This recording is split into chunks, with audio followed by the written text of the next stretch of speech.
Okay, everybody, hit that like, share the show. We're about to get started in about 30 seconds. Welcome all the step heads. Thanks for joining, you guys. Instagram will be up a little slower than the rest of the sites because they're being weird this morning, but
all right.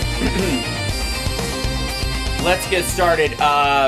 Welcome to the show. Good morning. Thank you guys for being here with me. Hit the like, share the show, subscribe, etc. All the stuff I'm supposed to say when we're starting this. Obviously, we are in day 3,000th of the current unpleasantness, and I'll have an update for you in the second hour on the sort of tactical and strategic and material changes that are going on both in Iran and in the greater Middle East as it spirals on. I'm sure we'll also get into a discussion about that in the first hour because I have a guest this morning. His name is Dr. Asif Romarowski. He's a Middle Eastern historian, political analyst specializing in the Israeli-Palestinian conflict, U.S. foreign policy, the overall politics of the region. He's the executive director of Scholars for Peace in the Middle East. And he's written extensively on the evolution of Palestinian nationalism, UNRWA, and how narratives in higher education kind of direct and change the way we talk about these issues in a really important way. So I'm glad we're jumping into this right away. Welcome, Dr. Romarowski. Can I call you Asif? Is that fine? By all means. Thank you for having me. Absolutely. So obviously, things take a turn when we are in a heightened state of war, and I would call that this is clearly a war, no matter what Christy Nome or Hegseth would say. You know, it's as silly to call it some sort of a military action as Russia's invasion of Ukraine. Although I would not put them on the same moral ballast. I do think that it was a direct, specifically, it's an unprovoked attack, but the reasoning behind it is why they felt they could act, because that is a reality. So using that mix of realities has always been a jumping off point for someone. And the question is, was this inevitable perhaps? Were we operating on was this a matter of a fuse that's been burning that's headed towards an inevitable conclusion, and no matter who did it, at some point along the line, somebody was either going to have to cut the fuse or stomp on the fire, and because that's the direction of the Ayatollah's regime, or the fear of a growing concern, I think, not just in Israel but through the broader Sunni Middle East, and certainly the Levant, that Iran eventually means ill to all of them. So if you can, I don't want to jump on the entire history of the area, but that ratcheting up of pressure that possibly led us here, and your thoughts.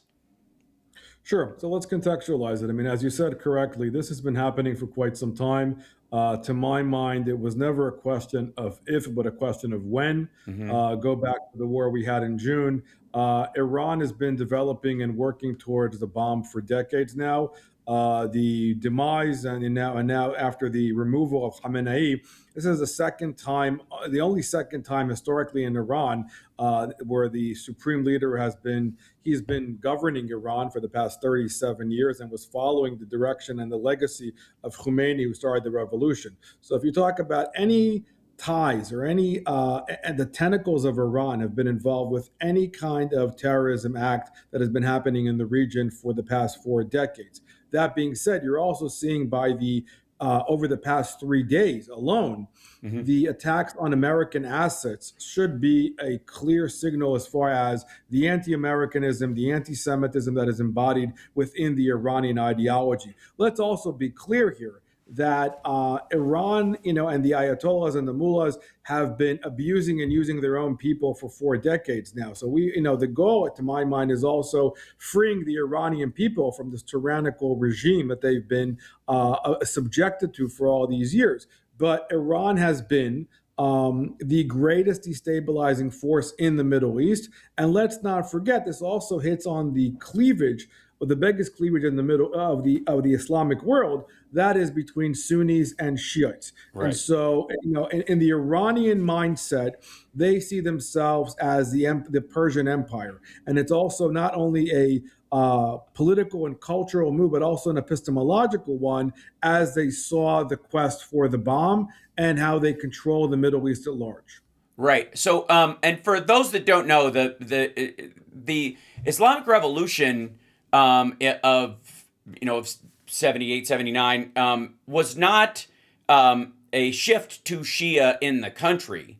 It was a shift to, I guess, Twelver Shiism and a more kind of extreme version of it. But the country had been effectively drafting towards that for a long time. But the revolution itself shifted from a more secular, Islamic as an arena of religions, including other, Coptic Christians and Manichaeans and Zoroastrians, whatever was left of them, besides Freddie Mercury's family, Right. that were slowly pushed out. Many of them, by the way, to Europe and the United States. There's a huge diaspora of Iranians, Persians in Los Angeles, in San Francisco, in Seattle, in New York, and a lot of them have been there since 79 or the early 80s. They and have been kind of a satellite community of the rest of that culture for a long time. So I mean, is that shift, because it was very dramatic. When a country slowly becomes conservative over time or slowly becomes liberal over time, the backlash aspect of it, or the simmering underbelly of it, tends to be muted. But in the case of the revolution, it was such a drastic turn. We look at pictures of Iran before the revolution and current life for them. There seems to be a couple of things that happened. One is this kind of simmering hatred during the 80s, and then a tacit agreement, or an idea of looking the other way, not unlike the Soviet Union and their black market blue jeans and copied rock and roll tapes, that in public you act this way and in private you act this way, and as long as you don't try to cross the streams, you'll be okay.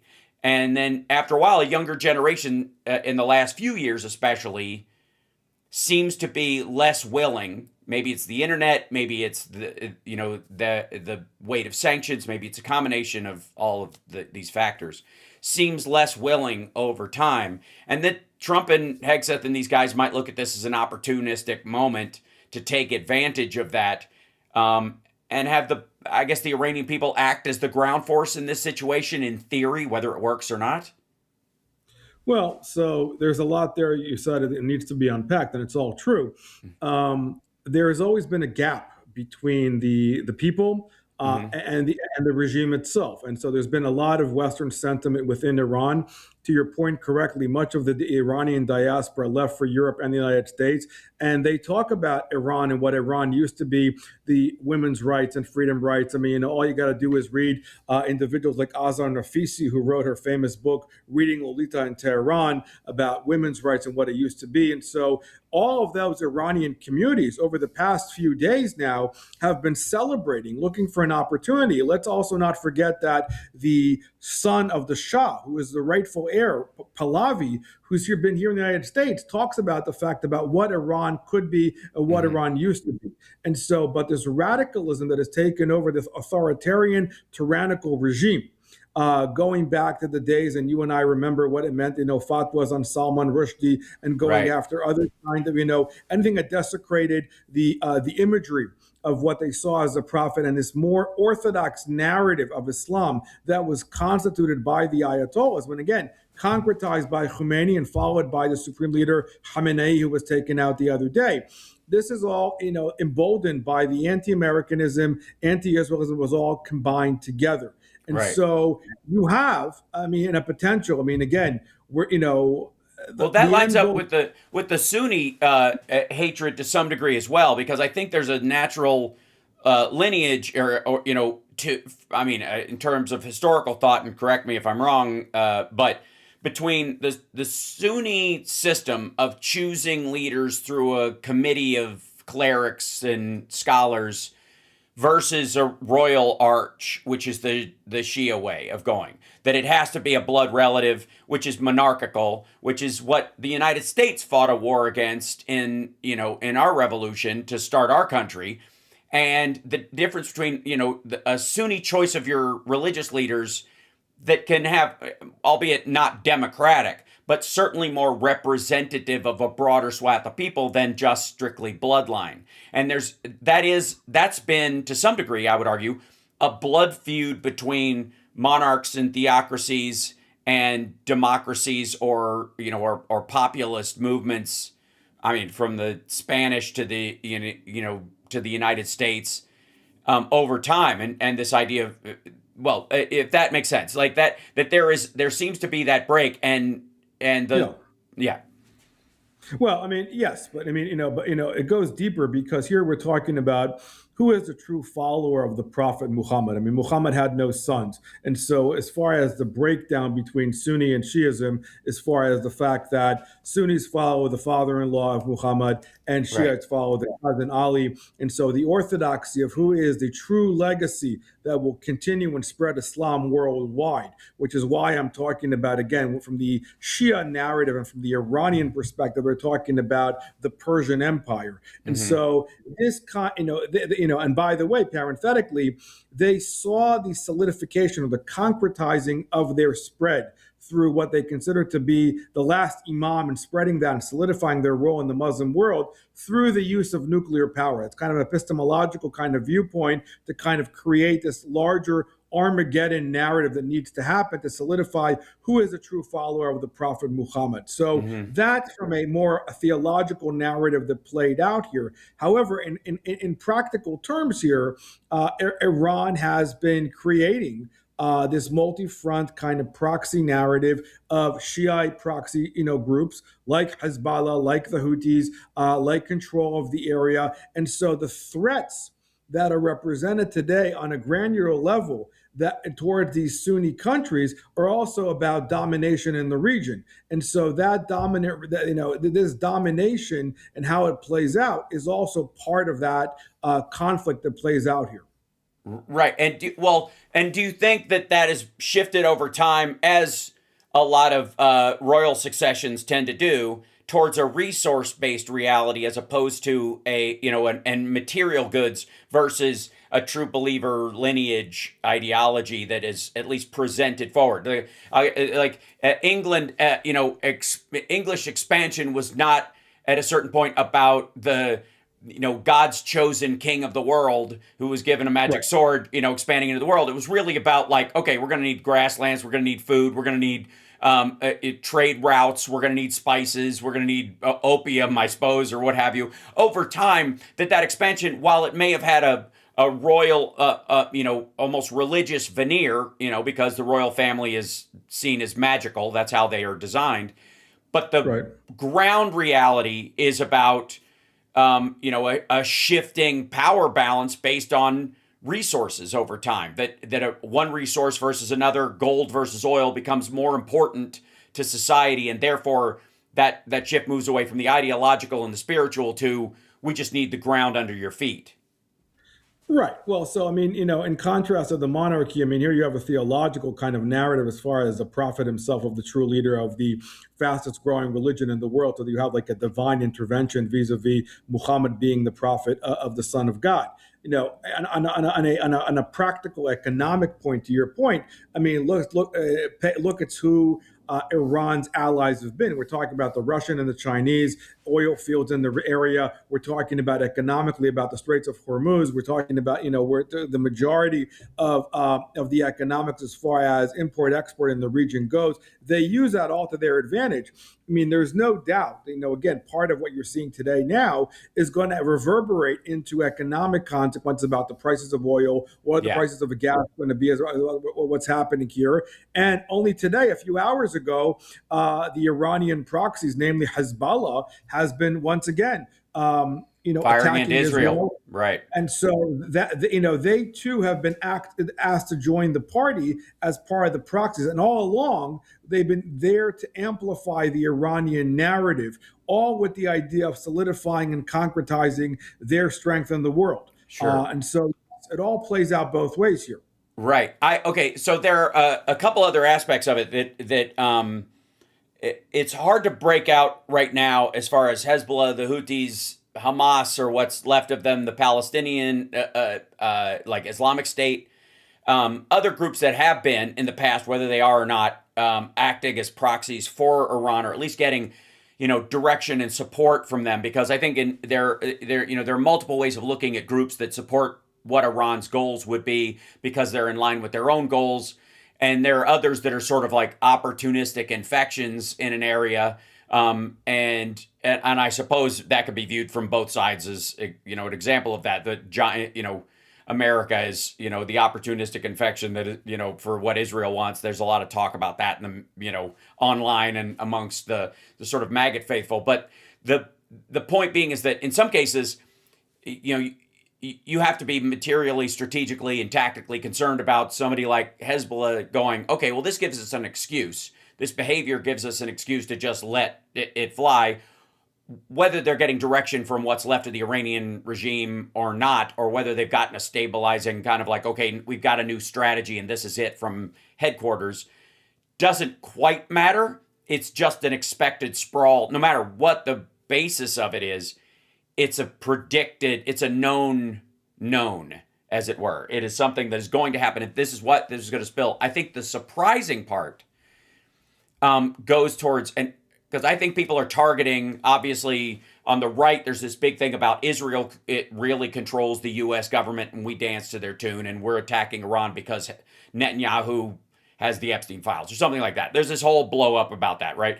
But the reality is the Washington Post has been reporting, and others, that Trump was not convinced by Netanyahu's argument to attack Iran. He thought he'd handled it last year, and that was as far as he was willing to go for him. What changed his mind was talking to MBS, was talking to the Saudi leadership.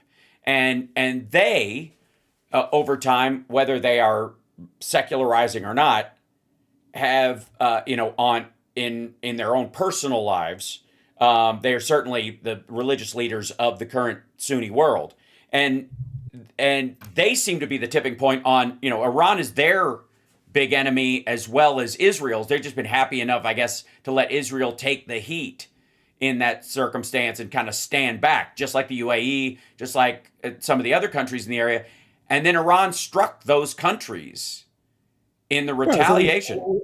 So we saw that. I mean, Yeah. again, Saudi Arabia is a direct guardian of Mecca. I mean, Mecca is the Right. holiest place for Islam. And so, again, we talk from the theological perspective here. Yeah. And let's not forget that every terrorist attack we've seen over the past 4 decades, going back to the Marine barracks in Beirut, going back to the hijacking, have always had Iranian tentacles. I mean, again, there has been mounting evidence, not to mention the fact, the concretized evidence that we have about ICBMs, as far as reaching the United States, as far as reaching areas of Europe. And apropos yesterday, we also should be, what I'm tracking these days is, of course, homegrown terrorism, Right. inspired terrorism, where you had, the attack in Texas that happened yesterday, where you have individuals where American diplomats, Saudi diplomats have been attacked in the United States, Iranian expats who've agreed to go against the regime, a la Salman Rushdie, a la Mazi Alajad, who had literally an assassination attempt on her life in Brooklyn, New York, because she spoke out, again, as far as women's rights in Iran. So it's not only limited to the region, it's also, how it reverberates Sure. throughout. And so when you're talking about the consequences of Iran having a bomb, and utilizing the bomb, they would use it. And so we know that from all the intelligence that we have, and from all the years that they've been able to make this happen, and how they've projected and moved along their narrative. And so again, I think that Mhm. it's clear that Iran represents the greatest destabilizing force in the region. You're hearing it from the Gulf states, you're hearing it from the Saudis. It's not only the Israelis. And so there are multiple forces here. A free Iran from this tyrannical regime is a better Middle East. And the other part of the things that we've lost over the years is deterrence in the region. I mean, this is not the years of the so-called red lines under the Obama administration under Syria. I mean, I think that there has been, and what we've lost in the process is trying to establish what are clear red lines when it comes to the Middle East, when Right. they are threats to American interest, and what are we going to do about it? And so I think that we're now I establishing clear red lines. Yeah, I do think also that there is a misunderstanding in the West about what qualifies as a red line and what the ramifications of a red line are versus someone like the Ayatollah's regime or the seriousness of the fights that have been going on for centuries in the Middle East. And that their part of red lines is a recognized off ramp as part of that red line. I'm warning you, like a father counting to three, that you have options here, and if you don't take them, I'm going to do something. You can even see that in the language Trump is taking. The only difference is that I think there's this belief slash recognition slash opportunistic aspect of the Trump administration to take advantage of that, that pushback, that lack of respect for what a red line really means. Like as instead of a throwdown in battle, a kind of diplomatic or almost negotiating point in a business deal, and they're fundamentally different. And I think because of the religious aspect of these, of the nature of the fight. That said, there is a shift going on in the Middle East that's been happening for quite some time, both in the subtle languaging of things, but also in the material weight of the world. And that is that OPEC and the OPEC countries and Iranian oil have had an outsized impact on the economics of the world that have created, I think, a tolerance for almost in the same way that Russia has used the concept of mutual assured destruction, not as a deterrent, but as an umbrella under which they can attack anybody they want with the threat of, well, if you mess with us, we'll launch a nuke. They've even spoken that way on state media. That's what they were using effectively as the fear point for us helping Ukraine.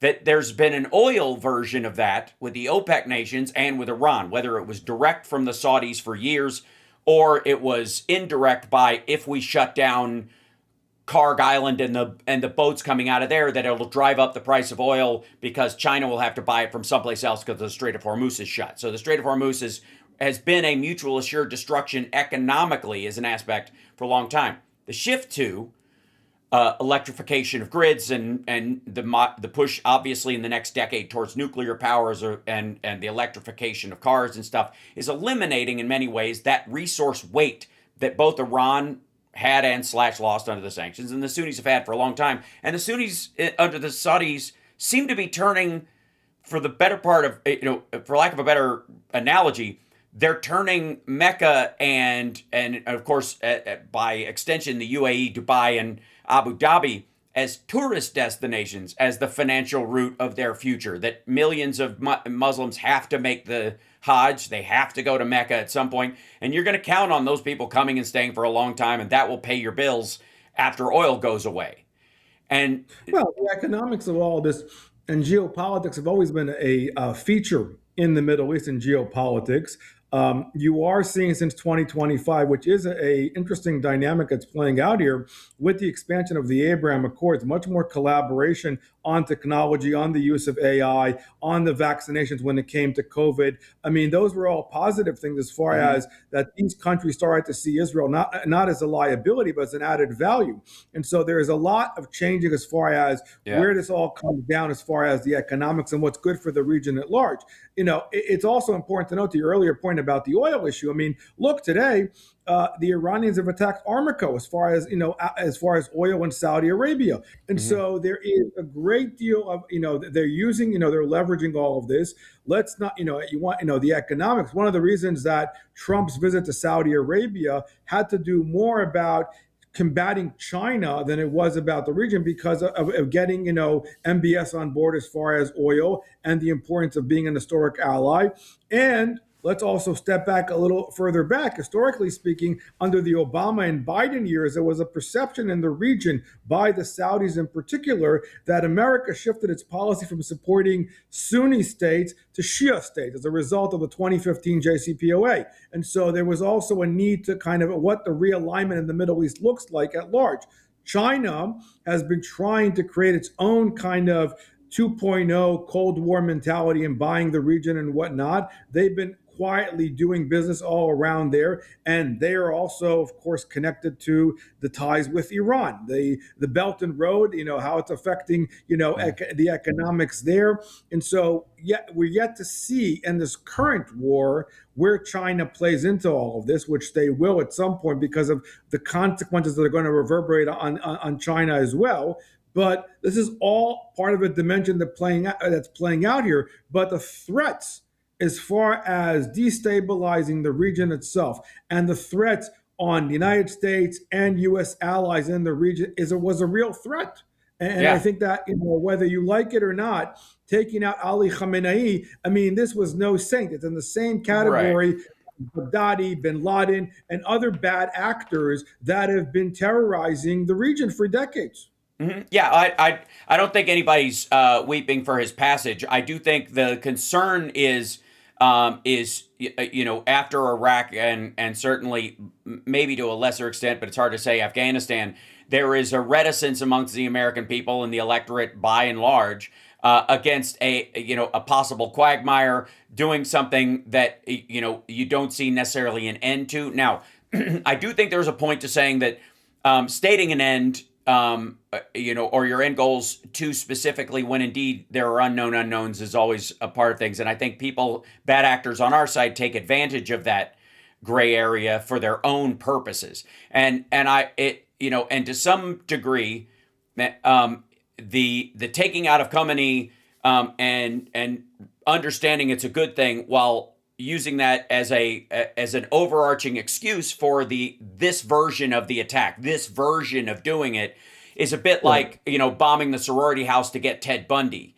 Nobody would weep for the death of Ted Bundy, but the other victims are concerning, and that's where I think people want to know that there's a strategy and smart people in charge. And right now in the United States, there's a big concern around that area, considering Hegseth and Trump. Although I do believe most of this stuff has been on the books, these attacks, exactly how they're playing out, I think they've been written up since Obama, and that they were put on hold effectively because they reached an Iran deal. The problem with Trump had primarily with his new Iran deal that he was pitching, whether he was an honest broker or not, was that he's the guy who broke the last one. So I don't know how anybody, good guy or bad guy, makes a deal with the guy who broke the last deal, because the trust is impossible. And maybe that's the point. Maybe that was Trump's point. It was just fake negotiation to move to this point because it's PNAC time.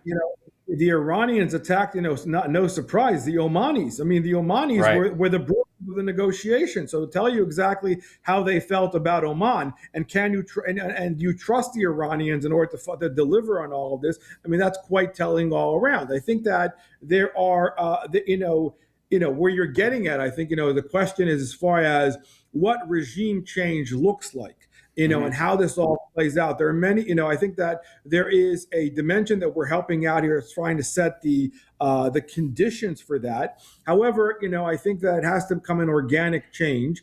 Whether or not it's Pahlavi coming back, that could take years. But again, freeing Iran from this totalitarian regime is a good thing to do. But let's not forget that the Iranians and the Ayatollahs and the mullahs have a pretty, they got a significant bench. Even without, Khamenei there, you're already seeing people are going to fill the void, and there is a vacuum that needs to be filled here. And the question is, what can we do to help all of this to help all of this happen? You're talking about a country of 90 plus million people, Right. and Iran has desire to change, and so you have basically three actors that are playing out here. You have Pahlavi here in the States, who are arguing, for elections, let me come back. Then you have also the CIA. And of Right. course, you have the Mossad, who can help try to create these conditions that will allow this to happen and change, for the people. But we're not there yet. We still Hmm. have significant threats. And this is not a one and done war. This could take, a few weeks to make this happen.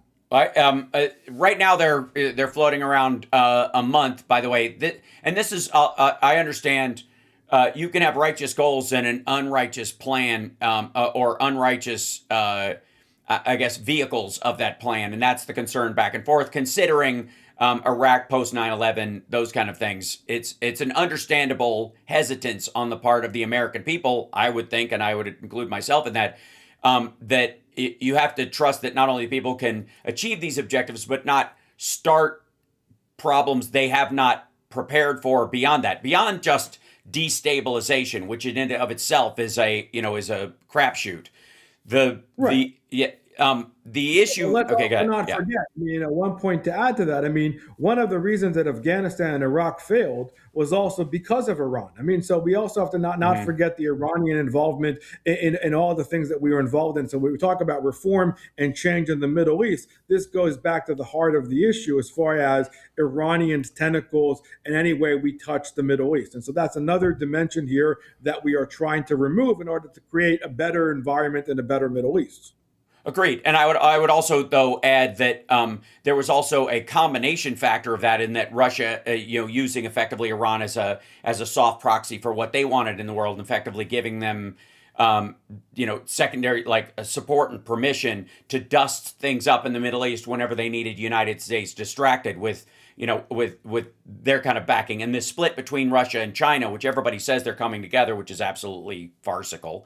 The issue is that there's this Russia had intended to divide, parts of Africa, sides against themselves for the resources that are there, namely gold and cobalt and some other things. And the Chinese were, through their Belt and Road Initiative, have been trying other means to do that.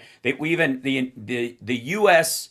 CIA under Joe Biden last time were the ones that informed the Saudis that the Chinese were building a secret military base under a port that they were, attached to a port that they were building in Saudi Arabia.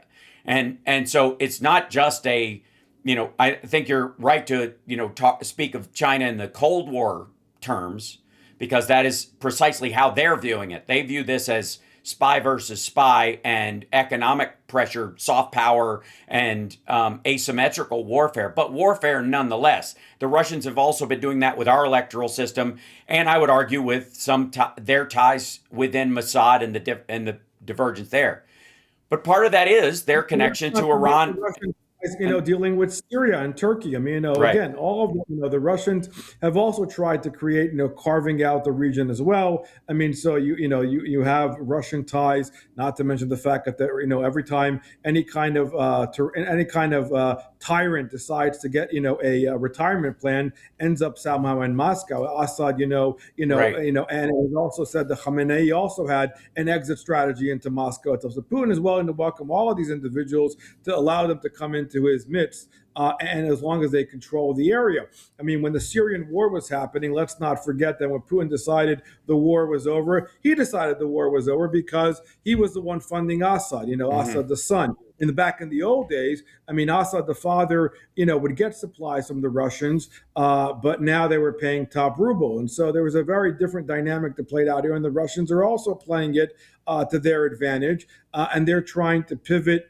Again, anything that happens in the Middle East pivots away from the focus on the Ukraine because for them it's much better that we can continue on doing what we're doing and everybody else is focusing on the Middle East. And Right. so there is a diplomatic game that plays out here, and Putin is pretty good at it. Yeah, that's what I do think there are. You can obviously trace Iranian tentacles to October 7th, but I would argue you can also trace tactical conversations between Russia and Iran on that same front. I would also say that Assad, for all of his Russian ties, which he's obviously bunking with Yanukovych and others currently in some resort in Russia in Sochi, I suppose.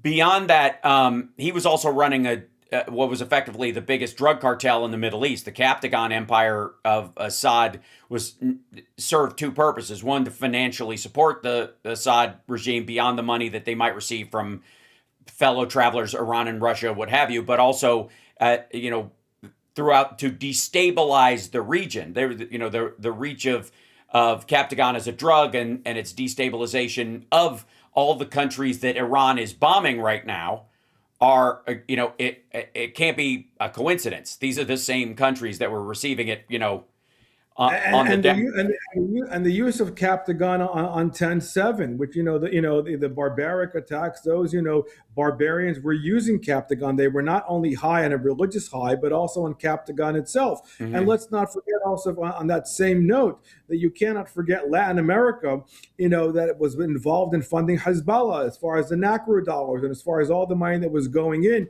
I mean, there are abundance of ties that go back to Cuba, Venezuela. I mean, these are all part of the financial apparatus that has allowed Iran to have its ties with all these other countries. And I mean, Iranian ties in Cuba, Iranian ties in Venezuela. I mean, this is another dimension here that is also part of what we're dealing with as far as terrorism, as far as drugs, as far as other kind of threats to the United States. So, do you think over time that the West, by and large, has had a naive approach to Iranian expansion and through satellite states and those kind of things, that we view it through a Western lens and it's something clearly different? Or do you think we played an active part in it, like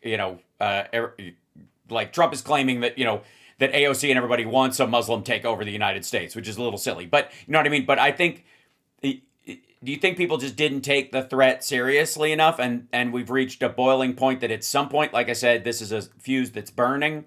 Um, 100%. In my mind, I mean, the Islamist narrative doesn't lie about its agenda in the same way that Bin Laden didn't lie about its agenda. I mean, what you're seeing is, and what played out here is that we continue to water it down, saying, no, no, no, they don't mean what they say.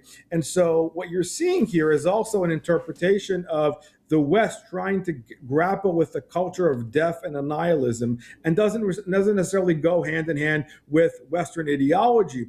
And so we're having a difficult time interpreting that. But they've played the long game here. They've played the long game using American institutions. They've played the long game using American college campuses. There's a larger cultural problem that has sanitized the regime I, in order to make that happen. I want to, I want to get into the college part of it because I know that's a big talking point around there. And again, with I've made the point several times that while we had Palestinian, pro-Palestinian, like protesters on college campuses, I've never seen one about Sudan, for example. And and that's been the rub for me with a lot of these things, whether they are organized or myopic, it's kind of immaterial. What Um, about the Iranian people? You saw here, people, these individuals who claim to be fighting for human rights. When you had the regime going around killing tens and thousands of people on the streets of Iran. Where was all the uproar on American college campuses? You heard crickets. Hmm. Not only that, just this past weekend, you had a group on Columbia University and a Yale University who were basically saying, in reaction to what was going on in Iran, calling death to America. Where does that come from? I mean, again, when you have an Right. American institution that is allowing to harbor terrorist viewpoints in American institutions, I mean, this is what they were tweeting out there and sending out to their followers. Where are the consequences for all of that? Yeah, well, I mean, again, we have free speech, and that's one of the weights that comes with it. And I think, again, that goes to the Western mentality. I also think in your descriptive is a good way of explaining dealing with Donald Trump, in that I think he isn't specifically a very Western leader in that regard, and has more monarchical views of his own presidency and his worth in the world than otherwise. And and that's maybe why some of the people in the military might think he's the perfect guy to finally deal with this, because he's as full of shit and out of his mind as the other leaders, and we can point him in the right direction, wind him up. Look, I mean, I think that Donald Trump is more of a transactional president, than he is, as far as a Agreed.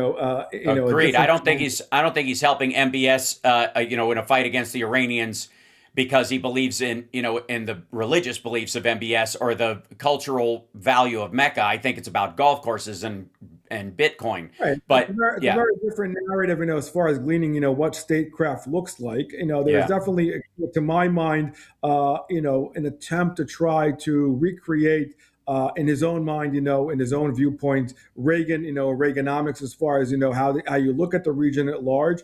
But again, these transactional movements have definitely had an economic strong point to all of this. I mean, you could also see that with the creation of the Board of Peace, which to my mind is his attempt to try to recreate or substitute the United Nations. I mean, there are different kind of Hmm. movements that are happening here as far as the Trump worldview of the world itself. That being said, on the issue of when it comes to threats, and it comes to the alliances that we've created over the years, what we've established back in June, which I think will be replicated here and now with this latest attack, is that Iran, which has declared Israel and the United States as a satanic alliance, and Hmm. everybody and their proxies, that the fact that you have a uniformed action together to fight that threat, I think symbolically that means a lot. And it's also being very clear as far as what are the red lines and how we're fighting them and what the threats really are. So when you're doing a threat assessment here, I mean, you're also seeing, again, Iran has not stopped their nuclear program. I mean, Hmm. and they've continued to, quest for the bomb here. They've continued the quest for the ballistic missiles that could potentially have nuclear, tips. I mean, these are all existential threats here, and I think we got to take them, for what they are. Sure. I mean, again, one can recognize a threat and disagree on strategy, and especially the concern about whether there is one long term or not, especially with in our country, the Republican penchant for saying there's an exit strategy, a very short engagement, a shock and awe, and we're done here, and then us getting $7 trillion and tens of thousands of lives later. We're still there, and as much as the clamoring story from Trump about why Putin invaded Ukraine is because we were so weak in getting out of Afghanistan. The reality is he set that timeline and just never intended to follow through with it. Under his, speaking, we should still be in Bagram, which I don't know how you leave a country and stay. That said, this particular situation, falls into the realm of a couple of areas that, whether it was 3 years, 5 years, or 10 years, was it a wick that was burning? And I think you and I are in agreement that to some degree it certainly was. The question was, what's the interrupt on that wick burning? Is it, strafe bombing for a month straight and then a possible follow in by Israeli or U.S. forces or some sort of new allied force? Or is the expectation that people on the ground, that this is different than Iraq, where there was no fundamental populist groundswell that you'd heard of before against Saddam Hussein, namely because they feared doing it for dying, that the Iranians themselves and the diaspora do have some sort of structure, and the hope is that when all the dust settles, they'll move in on the ash.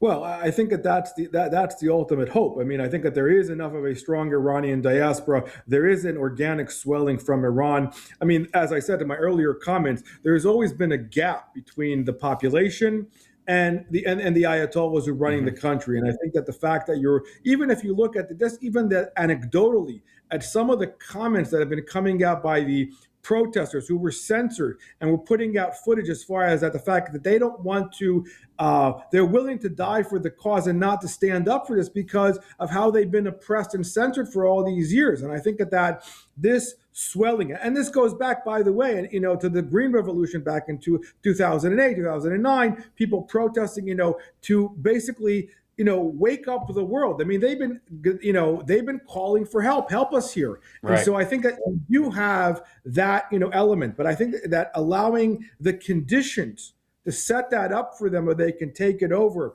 create a free and open elections, to change what's been happening in Iran. That's part of what's happening now. And then again, with the hope of filling the void and allowing them to come in and change Iran and change what Iran can be.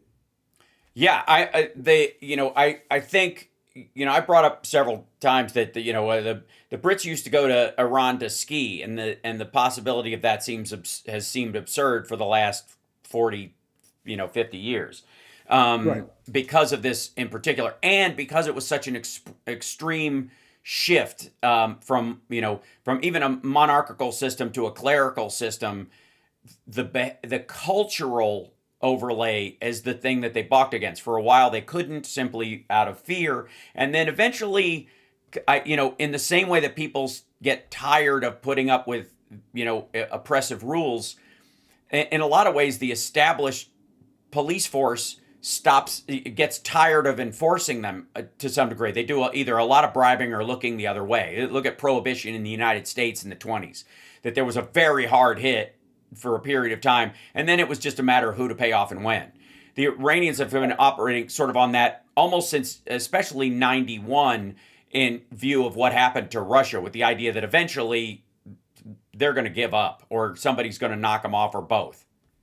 Well, but here you also had culture police. You had the besieged forces, who are basically these, the executionary forces who were going out there and killing people on the streets, and all following the direction of the clerics. I mean, that's Hmm. also part of, they got blood to spare. They could care less. And so the radicalism and the orthodoxy within this tyrannical regime, has allowed them to use and abuse the people, and they're trying to create censorship about what they're doing to their own population. I think that makes a difference, because it's also layered by the theological narrative here that is, that is very different than other countries, and especially within, these countries that are governed in that regard. A country like Iran, and so that also, shows, the force and the ability to control the people and what they've done. And you're absolutely right to mention the fact that Iran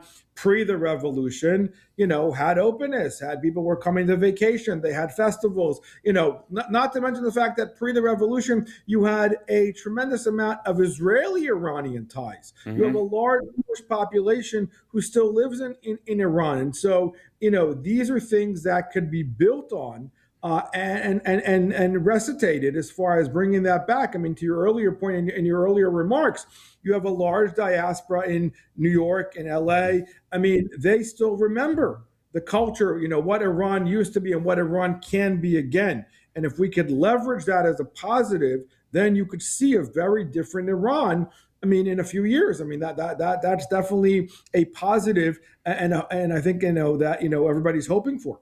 Right. I mean, I think a lot, as soon as something like this happened, or even the 12-day war last year, or even the strikes, I would argue, against the proxies, and the sort of hijab revolution that's been going on, with women taking off their hijabs in public, and like the high profile beatings and killings of protesters or whatever, that there's this tipping point that I think a lot of people are crossing their fingers and hoping happens, without a real, I don't know that there's a real understanding, and if there is one to be had, and I think that's clear, of what would actually be the change that would happen. Does an attack on Iran, like other countries, that have in the past, like us on 9/11, cause a jingoistic response, and that whatever progress was made, towards the people liking you or thinking, not greeting you as liberators, but viewing you as invaders, no matter, even if they agreed with what your goal was, which I think is what, we faced in Iraq. And that's, I think, the trepidation, and rightly so, of the American population around this. I think I want to ask you about Western leaders, other countries that have been, I would I would say, just go ahead. to Yeah. your last point there, which I think is worthy of note.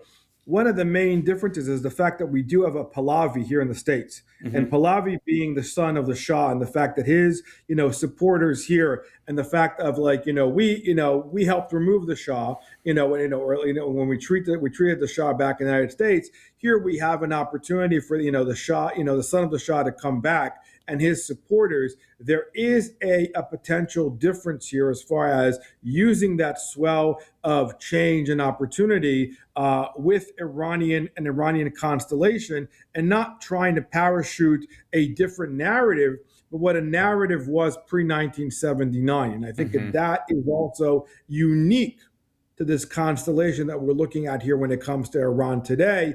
And as far as the threats that we're dealing with, to allow these conditions to set in and to create a different Iran. I would say that also there's a odd irony about Dubai and Abu Dhabi and all these kind of rich tourist site things, that they are trying to almost pretend to be technocratic recreations of Iran pre 1979, ironically enough, while still being under the Saudi royal family and their kind of belief system. I've often said that Dubai is like if Las Vegas was run by the Westboro Baptist Church and they just forgot they own it every so often. So they wake up one morning and like, oh shit, we run Las Vegas. Nobody can drink or dance, and then they go back to sleep, and then it goes away. Like they impose the rules and then they go back because there's not really an entrenched true religious fervor around this. It's more about an extension of power.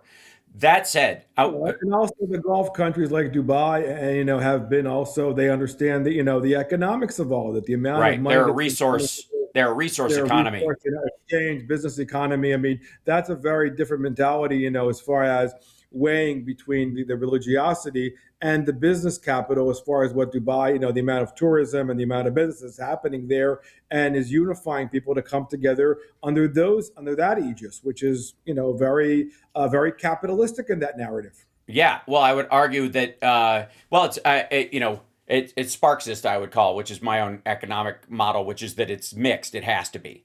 Right.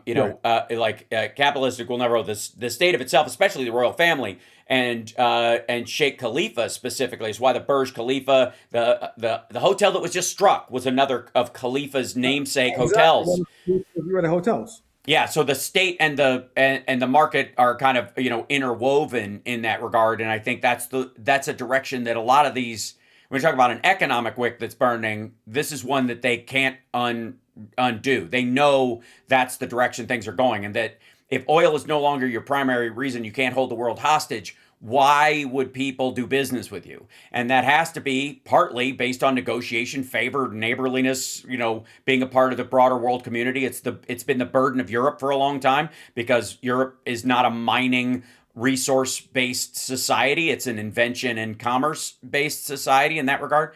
So that puts us where the European leaders are, which seem to be, all of them are like, we don't like this, but we hope it works out. Like that's essentially the extent of everybody. I mean, the cliff notes of everybody that have spoken about this, from Macron to Keir Starmer to van der Well, Leyen.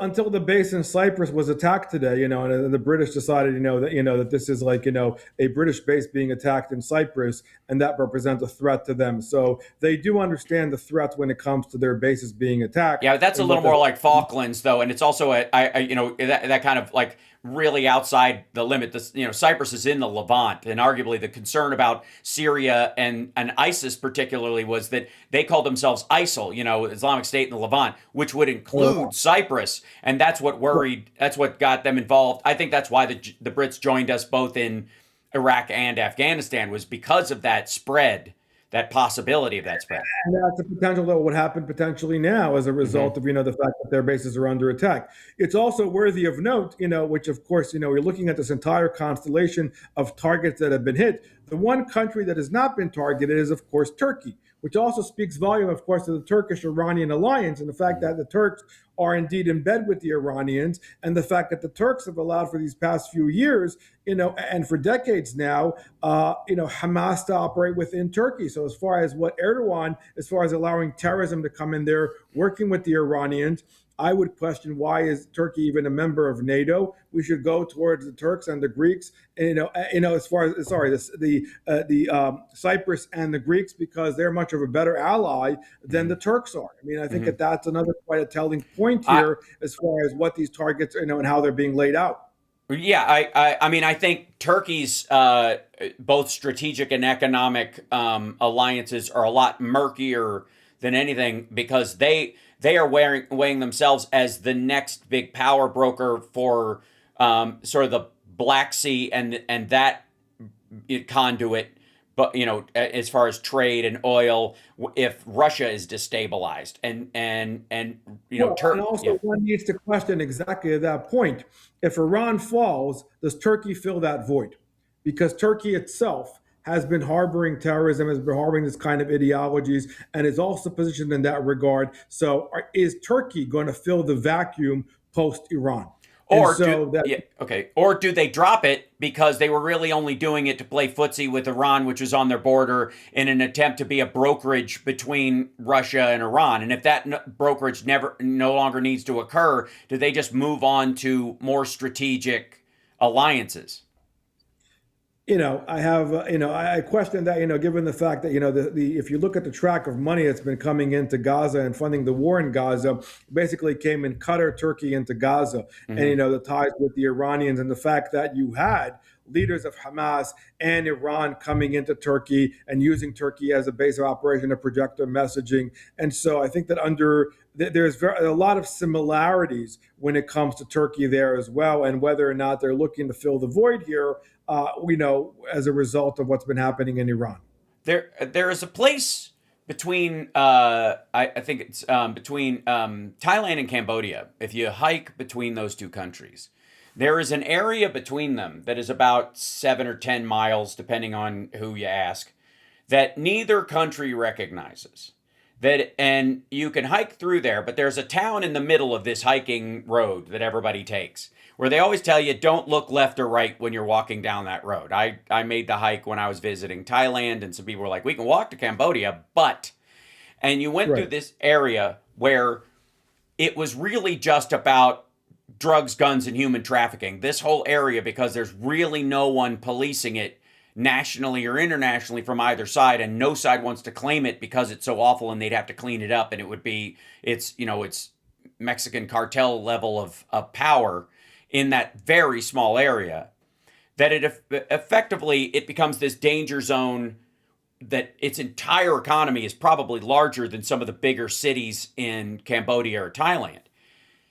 Turkey, because of its positioning in the Black Sea for a long time and its loss of Crimea to the Russians a long time ago, and the like, strategically, just on its geography, has the potential of being one of those kinds of areas, both whether it's above board or not. Because, like, I would argue right now, the Turkish economy is completely run on the U.S. dollar.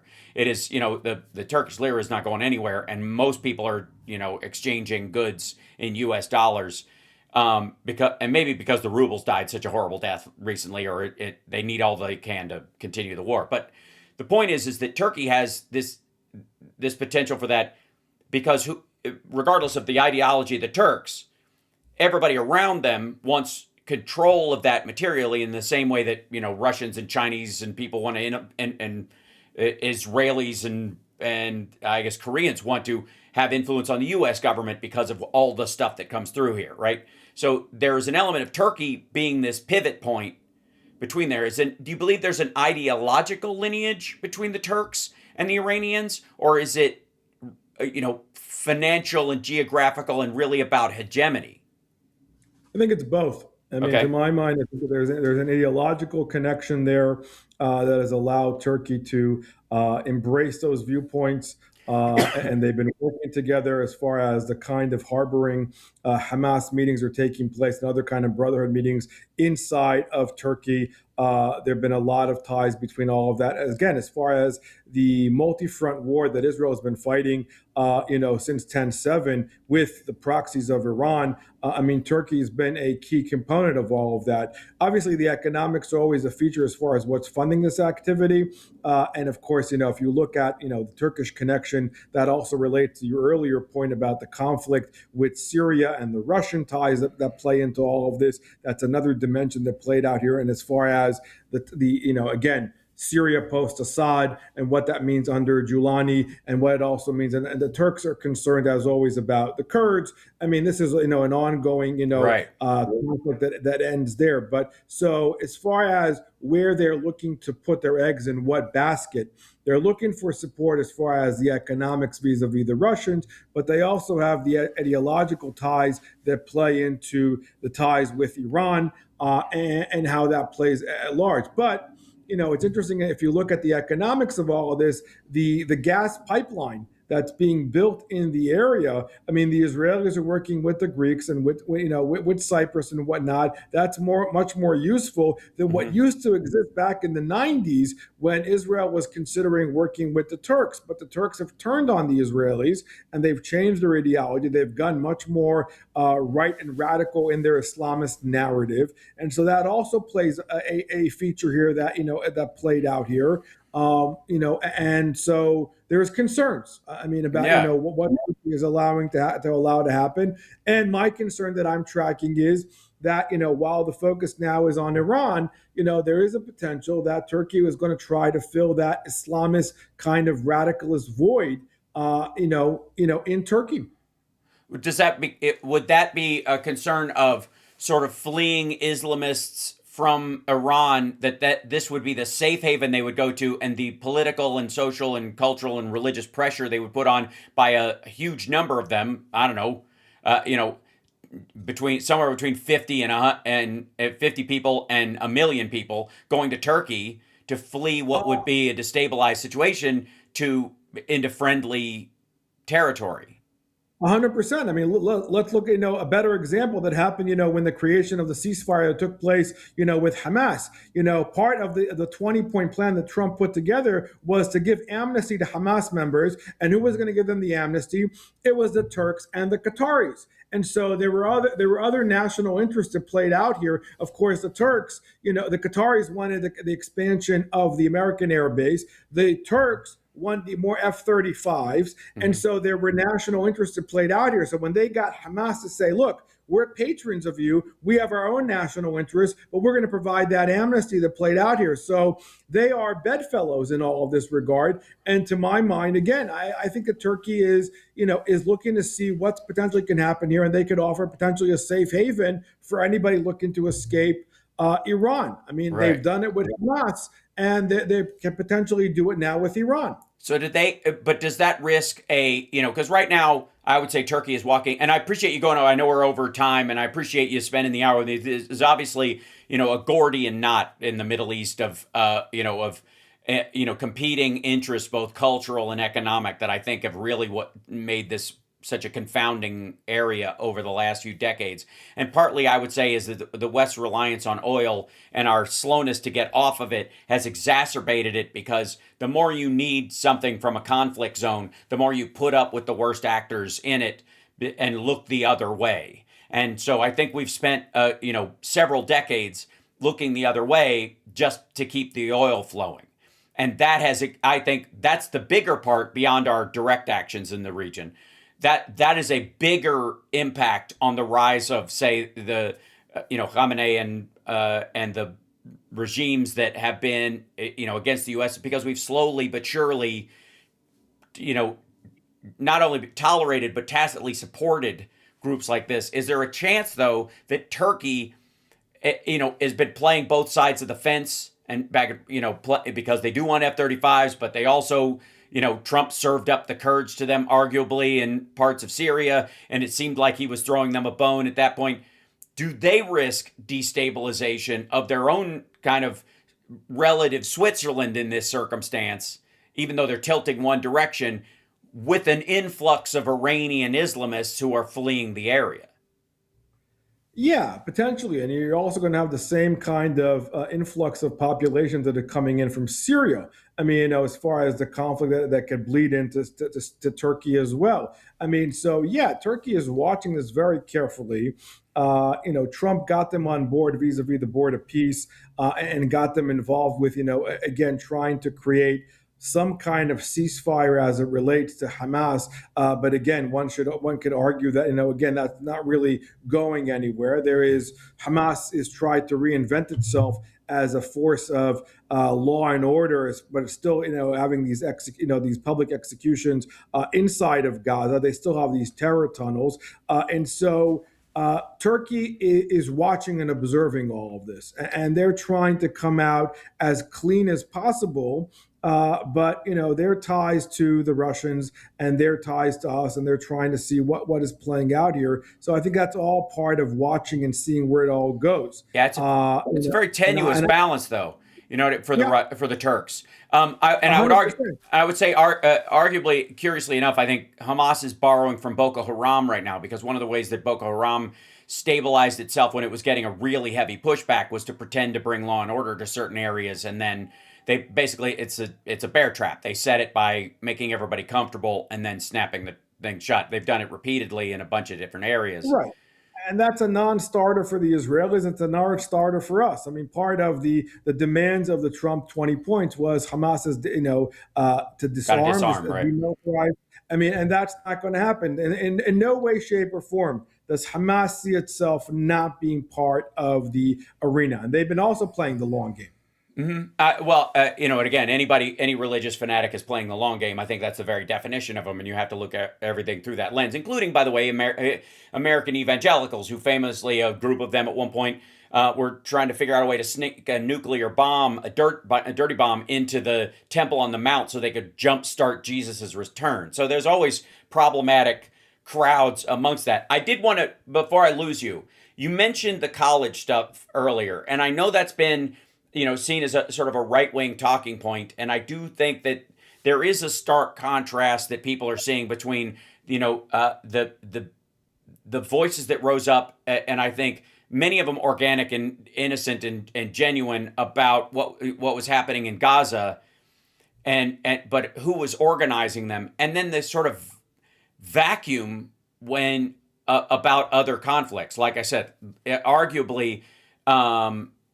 Like Sudan, for example, or others, and the gold standard of oppression within the kind of DEI narrative and intersectionality is Palestinianism. I mean, so any group that feels the need to support a so-called oppressed groups need to support or demand to support of the Palestinian narrative. What we know today to be true is who's funding all of this activism. It's a kind of a coalition of the brown, red, and green alliance, where you have DSA, you have Islamists, you got Nazis, all supporting the cause and all correlated with their animosity towards Israel and the United States. It's anti-Western, it's anti-Semitic, and it's all coming together. And the money, if you track all of this money, is Islamist money that has come into the States with the sole goal of trying to turn American institutions on its head. And they've been doing it for decades.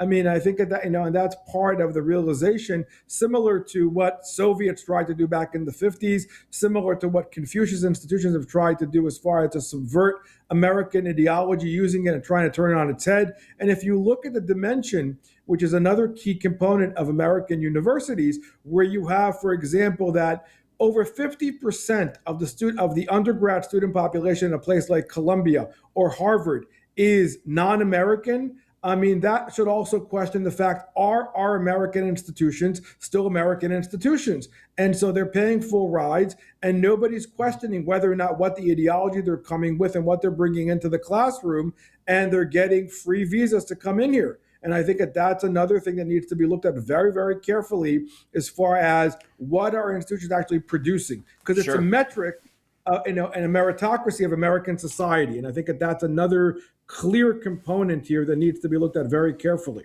Sure. Okay. So I would argue that that there are active measures and passive measures, and the kind of DEI, the push for diversity, equity, and inclusion is part of the natural arc of the United States. It's just a trite, short way of saying it. You know what I mean? It's just it became an acronym for sort of the goals of a pluralistic secular society. That diversity, equity, inclusion, to make sure that everybody has a voice in a democracy and all that kind of stuff. It's an understood, and it's why I would argue that Tucker Carlson and Cenk Uygur are always saying, "Of course," because what you do is you take advantage of the natural language of a place you're trying to invade, and you take it over in the same way that arguably, most of the stuff we celebrate on Christmas is a pagan symbol, from St. Nicholas to the tree. And it was because it's easier to roll in and adapt and use the language and the terms of the area to feed your ideology and then to knock them out and start over. And, because you get what's happening in Iran right now. So I guess the last question is, what percentage of and what, because I think some of what's happening in international students coming in is again an opportunistic infection by the people you're talking about, because our institutions are welcoming to immigrants because they're supposed to be, because we're the United States. And so you're taking advantage of what we think is you're turning a strength into a weakness in that regard if you're sending people over to infuse ideologies into this thing. But then the other is, the grants and the payments by, large bodies, either with a wink and a nod or directly from, different Middle Eastern groups or different Russian groups or different Chinese groups to tilt the conversation in a more friendly way. Well, they're trying to sanitize their own ideology. I mean, they're buying American labels. I mean, this is exactly where the Qataris have been so successful. You had Northwestern, who has a campus in Doha. You have, the mother of the Emir, of Doha, sits on the Qatari Foundation, who basically now got an honorary doctorate from Georgetown. I mean, they're throwing millions of dollars here, millions of dollars a year with the idea of buying influence. I mean, Qatar is a perfect example. They've been playing the firefighter and the arsonist all along here, and they're trying to change the narrative on these campuses. And so there needs to be a clear introspective look here as far as what is coming to American college campuses. The fact that we're allowing, and you saw it, visibly after 10/7, where faculty and students were actively embracing terrorism. Even after 9/11, you didn't see people walking around with flags of Al-Qaeda. Here you had people walking around flags of ISIS and flags of Hamas under the auspices of free speech. I would argue free speech, what about, when is the limitations of free speech? When it becomes hate speech and indoctrination. And to my mind, some of these, places have become threats or concerns of national security. And so we have to look very carefully at exactly what, where the limitations are and what exactly has been happening on these campuses. Okay, I will say that in our system, if we are to remain exactly the country, that we should be, that in terms of hate speech, it is an after the fact, in that if someone commits a crime, a violent crime or a property crime or something like that, but they do it in the name of something, the concern is that that's hate speech or a hate crime. And that should affect their sentencing and their guilty verdict insofar as they are indiscriminate against towards a group, as opposed to you and I have a fight and one of us gets beat up in the fight and that's assault, and the other person charges the other person with assault. The chance that you and I are necessarily going to start another fight with another person randomly is very low. But if it's all Jews, all blacks, all whites, all whatever, that's where hate speech comes in. In terms of indoctrination, that really goes more towards the professorial class and the administration aspect of this than students talking among students. We've had radical students talk among students, and it's resulted in the Manson family and the Weather Underground, but it's also amounted to the Civil Rights Act. So there's value in radical conversations on college campuses, and I think that has to be encouraged. Right. There needs to be a limitation of some of this stuff. Exactly. And you're right about the professors. I mean, professors who are harboring terrorist viewpoints, who've actually been members of the Muslim Brotherhood, who are teaching terrorism on American college campuses, and are basically telling their students that you have to go and do X, Y, and Z to get credit. I mean, you have to look at the origins of these groups, the ideology they represent, and how it's been operating not only on the student level, but also on the faculty level. I mean, and I think that this is also part of trying to unpack how this rot has allowed itself to infest itself in American institutions, and exactly what is the product that we are producing here. Are we allowing terrorism to be sanctioned in American college campuses? And words have consequences. When you're calling for globalized intifada or death to America coming within with some of these official sanctioned student groups, there should be consequences. And you add a whole other layer of the fact that there is money being basically poured in by Qataris and other groups who have nefarious, goals here. That's also part of this, and so got to track the money, and even more so, are they in violation of FARA issues, which again is another dimension that plays Sure. into Yeah. the. Well, it's why we have those laws in the first place, and I do think it's interesting. I don't know. It's hard to track the trajectory of what their objective is, in that they both support this kind of student group, on the nose activism, but also, Tucker Carlson famously is being referred to as Tucker Carlson right now by people who used to be acolytes of his, people who would, followed his every word and thought he was on their team, are now turning on him, and, for a myriad of reasons.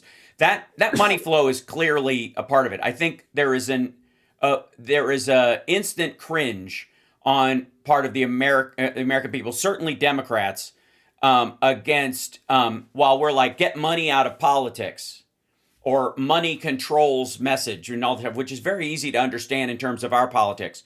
When we say foreign money, it seems to be very like, it has a tinge of anti-immigrant or racism to it. And I think that is enough to keep people from taking a threat seriously. Say, maybe not from Russia as we understood it, but China's been doing a parallel thing. And I think the ethnic state aspect of China as a country and a people makes people more reticent to accuse people, because we have the history of Japanese internment camps and the like in our past, that it automatically, makes us tap the brakes. In the same way that the Iraq war is making us concerned, and I would argue rightly so, about, invading Iran.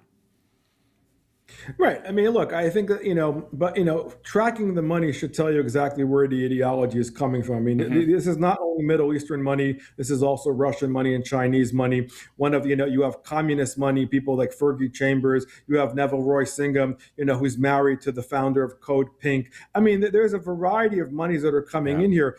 The entire People's Forum in New York is another contributor to all this activity, and they're getting their money from Cuba. I mean, so they are using the institutions in order to create elected officials. They're using them to get, influence. They're using them to get power. And so the entire dynamic of what their objectives are, I mean, they're very prescriptive in what they're trying to do here. And I think that is something that we need to be, again, to your earlier point, be concerned about, that these are not just naive, just ideologies. They have long-term plans here that are playing out here on a variety of levels in a variety of institutions. Yeah, I mean, I would argue that there's a parallel to this with Maria Butina and the NRA, for example. A country like Russia, with probably the most stringent gun rules of any country in Northern Europe, certainly right up there with Hungary and other countries, sending in, effectively having NRA groups coming over, having meetings over there, funding Republican candidates through the NRA, through Maria Butina and others, not in an attempt really to, because they want gun rights to grow in the United States. Quite the contrary. They want, it's a destabilization. So do you think the Qataris, and this is my last question, do you think the Qataris are trying to move the country in a pro-Islamic direction? Or is this a destabilization aspect of keep the West on its heels by kind of funding both sides of the argument, which has worked very well for the Russians and the Chinese for a while? They play it both ways, but to my mind, they're trying to turn America on its head. I mean, I think the fact that Qatar has, allowed for harboring of Hamas members, the fact that they're using the foundation to buy K through 12 education. I think the fact they're using charities in the United States. To my mind, they have very nefarious goals here, and to my mind, they're a state sponsor of terrorism. And so I think that that's another thing that we need to be, very cognizant of. And the way they're using and abusing their power in order to create influence in the United States. Great point, and I would argue another good argument against charter schools. Thank you so much for coming on and speaking about these things. And like I said, it's a Gordian knot, and I think there's a tendency to black and white these things, especially when things get so stark and you start seeing bombs drop, that we forget that there are lives and opportunistic players all around it. Either I have no doubt Bessent's buying the dip right now, as it were, and I have no doubt that a bunch of people bought oil stocks knowing the lead up that this was happening. It doesn't speak to, though, the value of removing Khomeini. And the possibility that the Iranians could be free. All of these things can be true at the same time and require our attention and constant gardening, especially as a Western democracy. Right. We got to look at these systems. They don't come in a vacuum, and they're all related and they're interconnected. And there's a lot that's playing out here. But understanding the ideology, understanding the influence, understanding the politics is key to unpacking all of this and understanding what the threats are that we're dealing with. Yeah, appreciate you being on. I know you're probably exhausted because you're on a heavy media schedule right now, answering these kind of questions. But I appreciate talking to you and discussing the places where we agree and diverge. So, Dr. Romarowski, thank you for joining me today. Thank you as always. I appreciate the hospitality. Absolutely. Cheers. There he goes, ladies and gentlemen. And a pretty damn. Deep conversation, if I do say so my damn self. And I think a clear-eyed view for the most part of what's going on there. No one is without their I almost said bias or confirmation bias, but I would argue it's more point of view. One of the key things you hear is a stand-up all the time, and that I've always struggled with is what's your point of view? And what they really meant was, what character do you play on stage? And I don't. And I would argue besides, a cynical society observer, what would you call Carlin's point of view? Clear-eyed, followed by angrier later in his life?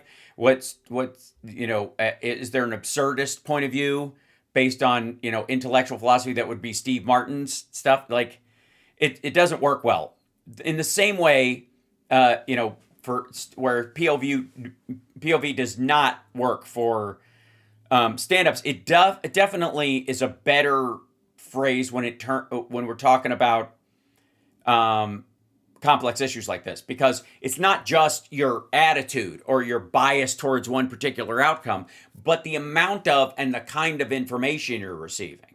Okay, your POV, your point of view, is determined by where you're standing and which direction. And that plays more into which, instead of, intentionally facing a direction, which I would say is bias, POV can be adapted more. Okay, so let me catch you guys up. And hello, everybody, and thank you guys for supporting the show, and thank you, patrons. It's a crazy day. It's craziness.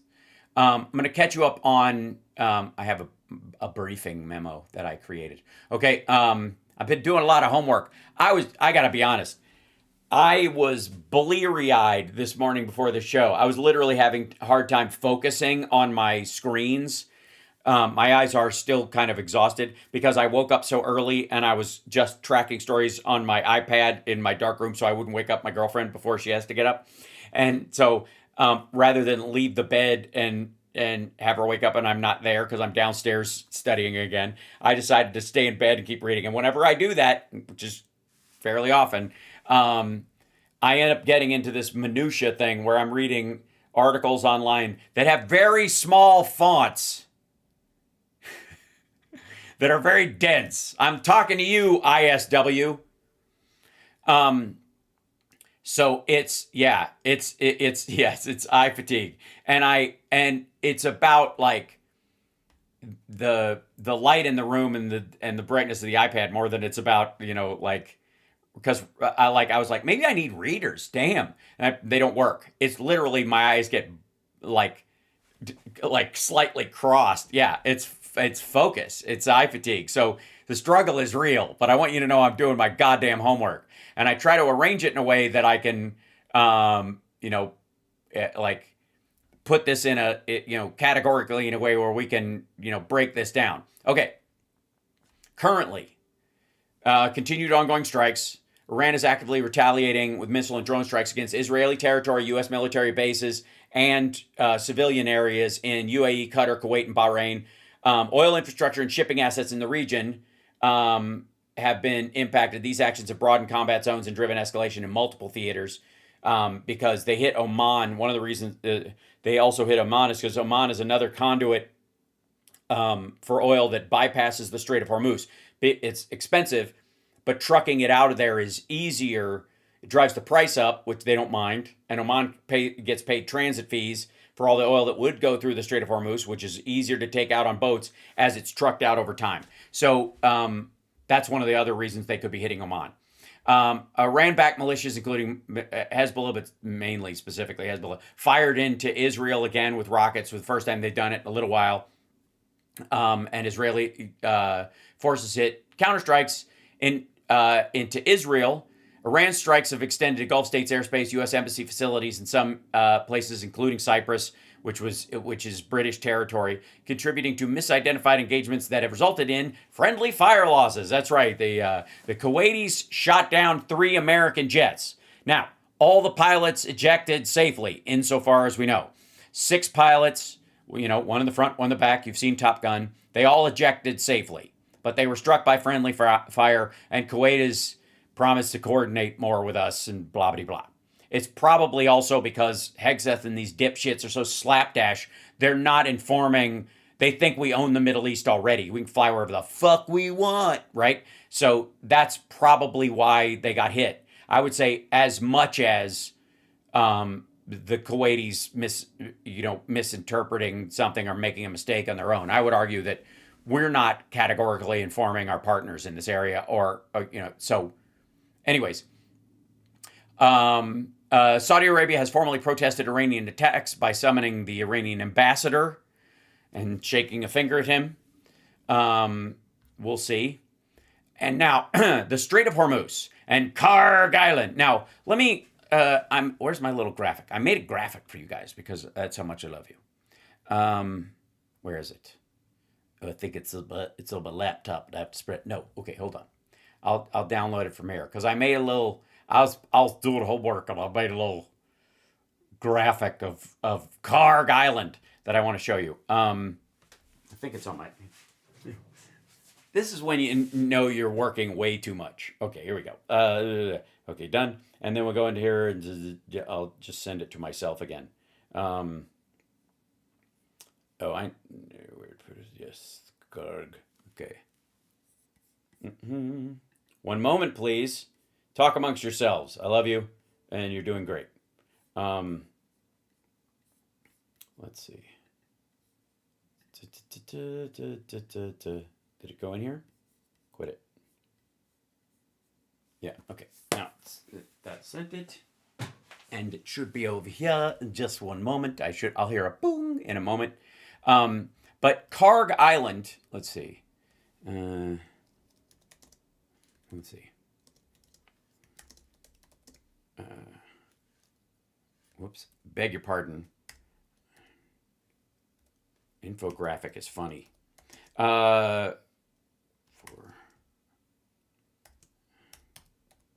Which I gotta say, Karg Island sounds like something from a Tolkien novel. Or, anyways, let's see. And I know that these things can understand misspelling, but I hate it when it happens. Attacks and impact on oil.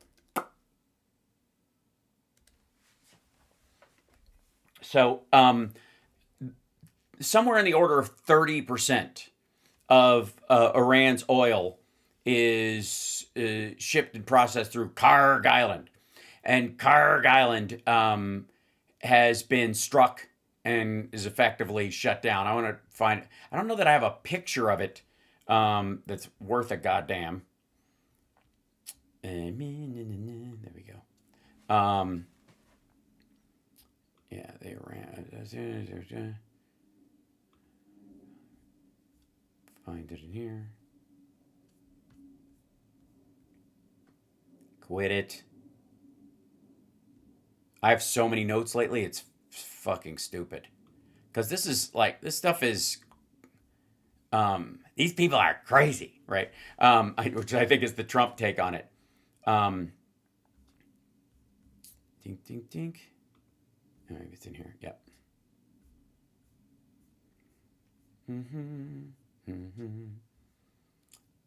Why is this taking so long? It shouldn't, but okay. We'll work it out. But that single point, 30% of Iran's oil is think of it as a drop by a third in the oil that China is getting right now. And so therefore, China, to keep its industrial push going as best they can and keep their, little tugboats that they pass off as a navy running around in waters with a fake, aerial footprint. In order to keep that going, they need oil, and they're going to pay whatever they need for it, and they can devalue their currency and make up whatever fucking number they want. And so in this particular, I was already into there we go. Where are you, car? There it is. There you are. Okay, here you go.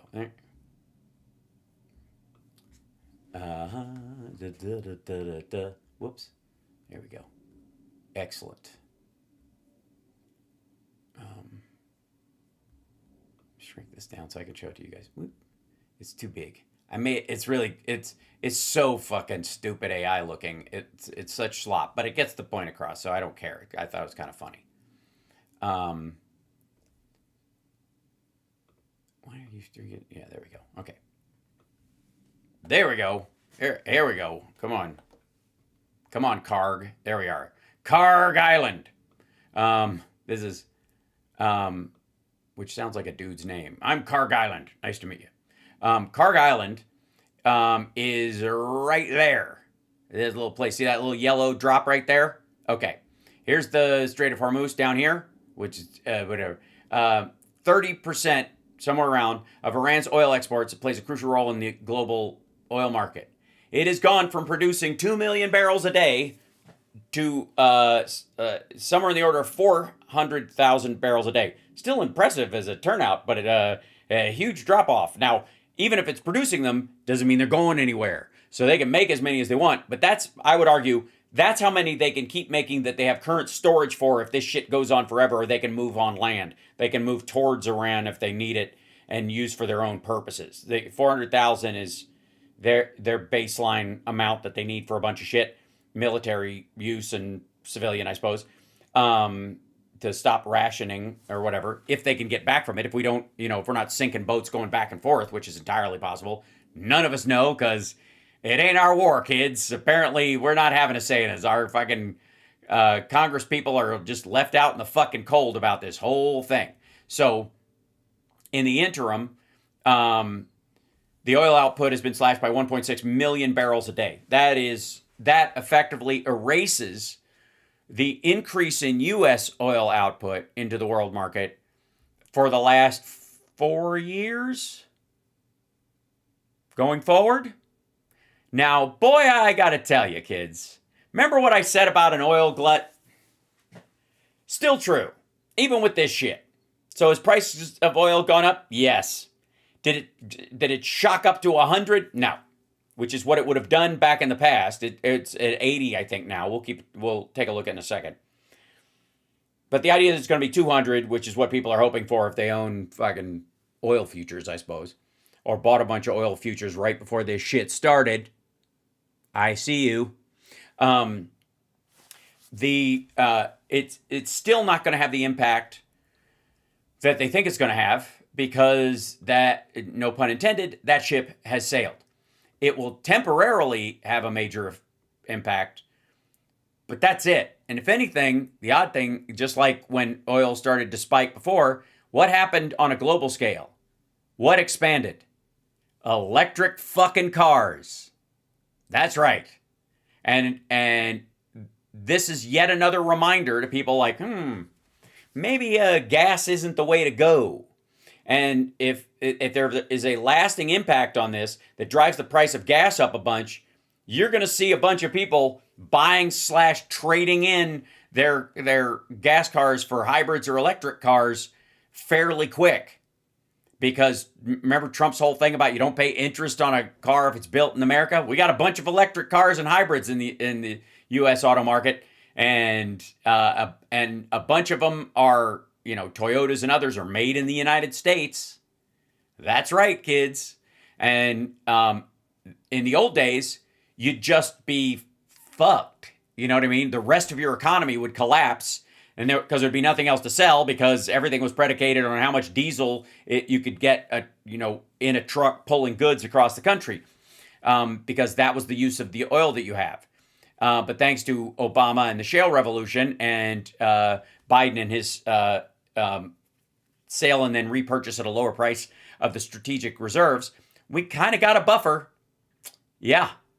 Doesn't mean the gas prices aren't going to go up, because they sure as fuck are, but it's not going to be, rationing in the Western world anytime soon. What it will do, though, is drive the original audience for electric cars right back to where they were. They might have been, fuck. All right, now they're shutting down all the charging stations and all that. Like, that was the reaction. I'm not going to get an electric car. Welcome to, again, this is in many ways why Biden said the electrification of the auto industry and of our grids, especially when it comes to burning fossil fuels like oil, that ship has sailed. It's over. And this kind of jockeying and bullshit, even if Iran is taken over by wonderful people, it's not going to happen anytime soon. And by then, the die will have been cast. And if you want to make sure that people in that area don't have, money to fund, excursions into violence, one of the ways you do it is stop using oil. One of the ways you do it is stop. It just, ugh. So, all right. Next thing I want to show you guys. Hit the like, by the way, share the show. It's Hal Sparks, Megaworldwide. I got so much information for you.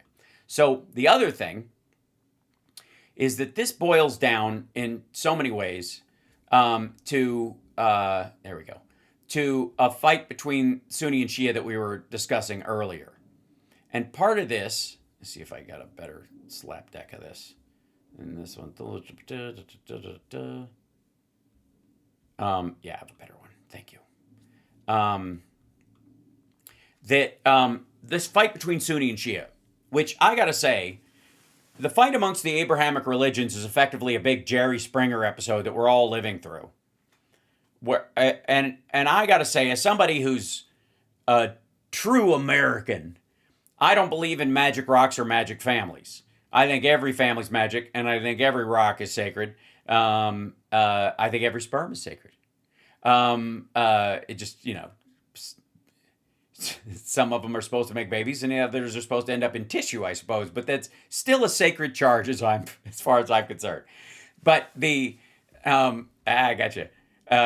Look, we have to joke in this world. All right. Especially in this current awful. All right. Now, but what's the difference between what's going on here? I would argue that over the last decade, especially, post 2008, more than anything, and this push, especially thanks Obama for pushing us towards electric cars and the like, which is a direction we were all going in, but it sped it up. And again, Elon Musk should wake up every fucking day and thank Obama, or we wouldn't know who the fuck he was. He'd be another creepy Peter Thiel who went to Epstein Island. He wouldn't have any of the reach he has. There is no SpaceX without Tesla. There is no Tesla without Obama giving tax credits and support loan guarantees to American electric car companies. So insofar as his rightward shift, that's either him just being by nature a scumbag, or transactional, or both. And this is all about somebody covering up the Epstein's file. Like he had a deal with Trump to not let the shit about him come out, which maybe when he said, by the way, Trump's in the Epstein files, that might have come up simply because he knew which documents were going to start getting released and which weren't, when they did finally dump some stuff, and they were going to dump the stuff with him in it. They were going to notice the stuff about him begging to go to the island. You know. All right, so Iran, by and large Shia. Saudi Arabia, by and large Sunni. There are territories on each one that are opposite. They are close to the water, and it's almost like that's the shift between the two. It's almost like two invading forces went to each other's country at the same time and then got lost and burned their boats and went, fuck, we're stuck here on the coast. It's kind of like that. Okay, so Saudi Arabia, they're like, well, this is Iran's. That's not Saudi Arabia. This is Saudi Arabia over here. I don't know what they're doing over here. At least it's their clamation. This, again, AI slop being what it is. Saudi Arabia's over here. This is still Iran. It's just yellow. Maybe it's their aspiration. Maybe that's what it. Oh no. Okay. Oh, I see. They got that down in the corners. Yes, it is. So Riyadh's over here, and okay, there you go. And this is and there's the Strait of Hormuz. Okay, I got it.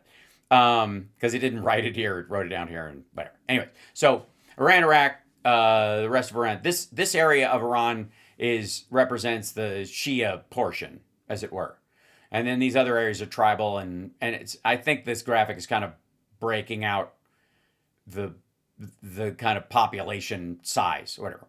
So Shia Islam places religious authority through the family lineage of the Prophet's cousin, Ali, his son-in-law, Ali, while Sunni Islam emphasized leadership chosen by community consensus from a line of possible successors.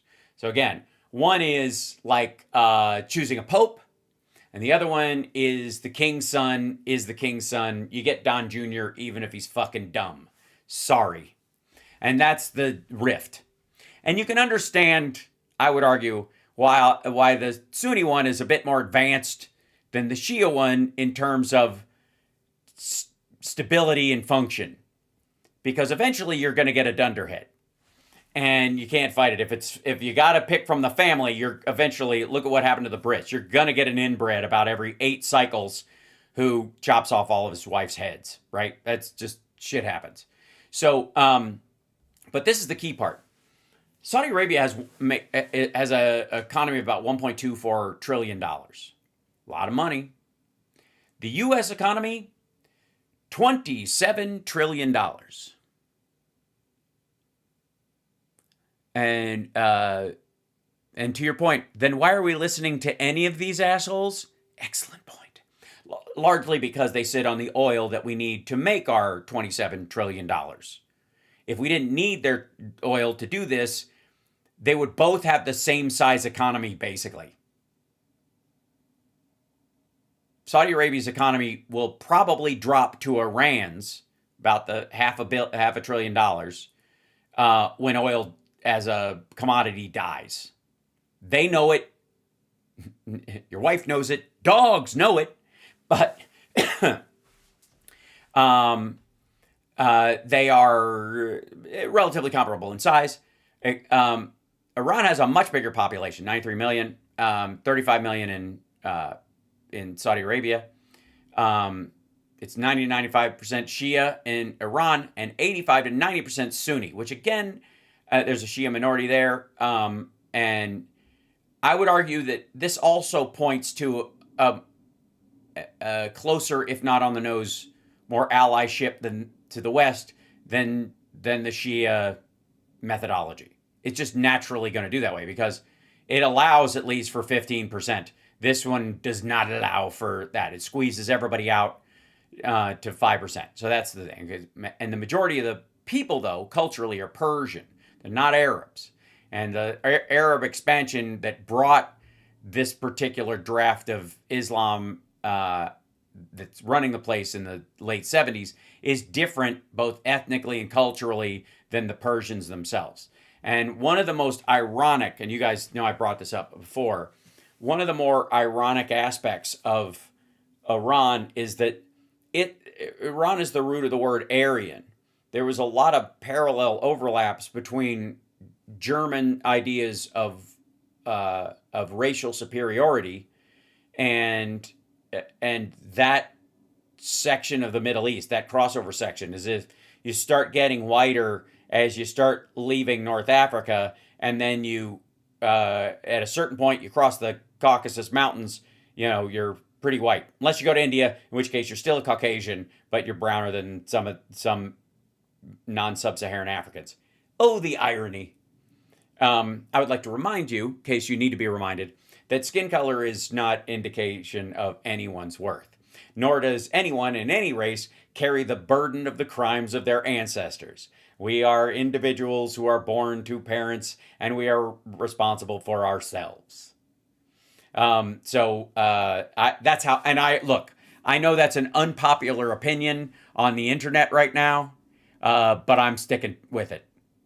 I'm going to stick with that I like people and I don't discriminate based on what color they are. I tend to judge more on attitude. I got to be honest.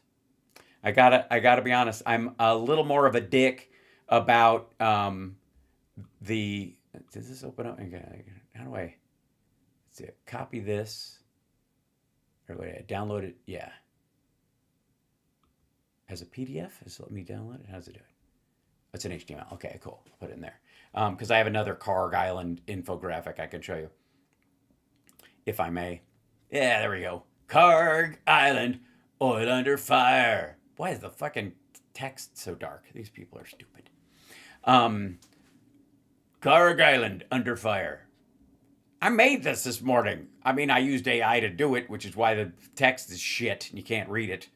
But the information and the research was mine, so kiss my ass. All right, so I don't know why it's like.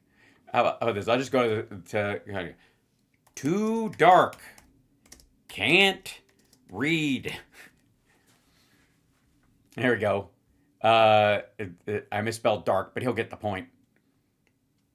Switching to a light theme with high contrast for readability. Gee, thanks, Claude. You weirdo. You didn't think that through? Look, we don't have super robot eyes, all right? You jerk. So, now there are many. Well, all right. The map's still dark because it's nighttime, I guess. I suppose. Oh no. Well, it's trying again. It's fixing. Yeah, it says fix landmass color. Very good. It's working on it. Hey, look at that. It's almost done. It's cooking. It's like microwaving a Pop-Tart, but of information. That's what I'm doing right now. I'm microwaving the Pop-Tart of information, of infographics, infotainment. Hurry up, Claude jerk. No, I don't want to make them mad and then they'll kill us all. Be nice to your AIs. Right. But it can be true that Khomeini and some of his fucking asshole buddies are dead, and this is strategically a terrible way of doing it, and it's of course a distraction from the Epstein files Trump wishes. Right? These can all be true, right? What I think Hegseth and these other dickheads want is for us to assume that if you bring up the fact that Trump strategically did this on purpose to cover for. Okay, I think it's unfair. Let me finish this thought. I think it's unfair, kids, to assume that Trump's attack on Iran is just a distraction from the Epstein files. That this is Operation Epstein Fury. And you know why? You know why I think that? Because I think it's also a distraction from the fact that his economic policy is shit and is not going to work. Follow me on this. You got your tariffs and you got your this idea that you're going to, I don't know, you're going to cut inflation numbers and that's going to flood money back in because too late, pal, and blah, blah, blah. And prices continue to go up. Not only did they go up before, like they never went down. Like Apple, like eggs reset because of avian flu, but they still continue to go up at a 2% plus inflationary level because that's our standard level of inflation because it's based on expansion and borrowing. And you'll never get deflation or disinflation in a positive sense without a lot of turmoil and fuckery in the markets and all kinds of stuff. And we don't have that. We don't have disinflation or deflation right now. We do not. We have like higher than regular inflation still. That's what we have. 2% is the marker. We got 2.9%. And it's going to probably go up and because of the stuff that was already happening. So already we're going to have close to 3% inflation all year at a minimum. Even if they just do a bunch of fuck arounds and pay farmers to keep quiet and keep producing and all that shit. Okay. The prices are still going to go up. Home affordability is not going to expand. None of this, the price of good education and vocational schools is not going to get cheaper. None of this is working in that regard. Okay? So what do? You got the midterms coming up. You can't reverse it. You can't fix it. You can't admit you were wrong, certainly, because Roy Cohn's ghost won't allow him to. So what do? You create a situation where the price of oil goes up when you've said, and when energy comes down, everything comes down. You just go, well, shit, because we were going to get murdered by the Iranians and we had to start a war, the price of oil went up, and that's why prices aren't coming down. It's not because of my shit policy. It's not because I'm a fool and I don't know what I'm doing. It's because the price of oil went up, and that's how the prices go. If oil goes up, everything's more expensive. And that happened because we had to save America. This is as much like a boondoggle to cover for. Now, I'd like to remind you, the U.S. economy entered a recession in January of 2020, right before COVID hit.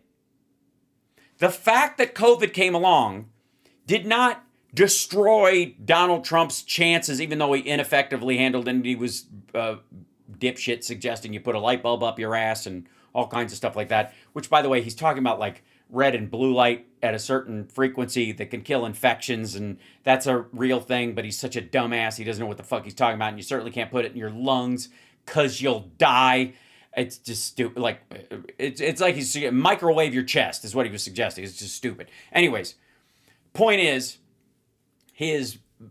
I'm going to bring down the price of, Trump RX is going to bring down the price of pharmaceuticals. Not true. Still more expensive and devoid of generics than good RX, and doesn't help anybody who's on Medicare, Medicaid, in the VA, receives any kind of supplemental stuff. So the prices are going to keep going up. Home affordability is not going to be fixed this year. It is not. Not while, by the way, largely because that's never been the plan. Republicans don't want you to buy a nicer house. Republicans don't want you to move up the ladder. They believe in the economics of the Electoral College, that there are, of like land ownership, serfdom, and fiefdom at their core. That's what they believe. Democrats at our core, we believe every person has equal value in a country. That's what this country was fucking based on. It was created as a federation of republics because of management. But we are a democracy in terms of how we choose our leaders, both within and without. So all these motherfuckers like, we're not a pure democracy. You're like, yeah, what you mean by pure democracy is fucking vote by torches, which is exactly what you motherfuckers tried on Jan 6th. So shut the fuck up. But if I may, none of those things that he's saying were going to work. It's going to be so awesome. Gilded age of America. It's a golden age. We're going to have, it's going to be amazing. Everybody's going to be their own fucking Great Gatsby. It's not happening. It's not going to happen because it can happen. So what do? Admit it's not going to happen? What are you, nuts? We can't tell them it isn't working and it's not going to work. The shit I got elected on, the shit I sold everybody forever, I can't tell these people it's not going to work. But if we were to attack Iran now instead of, say, later, if it's necessary, if we were to attack them right now, that would certainly drive the price of oil up for the foreseeable future and maybe well into the summer. So any of the rise in costs can be blamed on that. And I was saving us from the existential threat of the maybe in 2-year potential of ballistic missiles that could one day be nuclear tipped, if indeed they could be at all, even though I said they were obliterated last year. The reason why to go to wag this particular, dog with the tail, Epstein wouldn't be enough. But if you're also covering for the collapse of your economic theory, well then you got some backup. Then then you get way more buy-in from the rest of your group. Now, sure, Nutlick is happy to go to war with Iran and advise you, yeah, man, go for it, because it distracts as much from him being in the Epstein files, he thinks, as it does from Trump.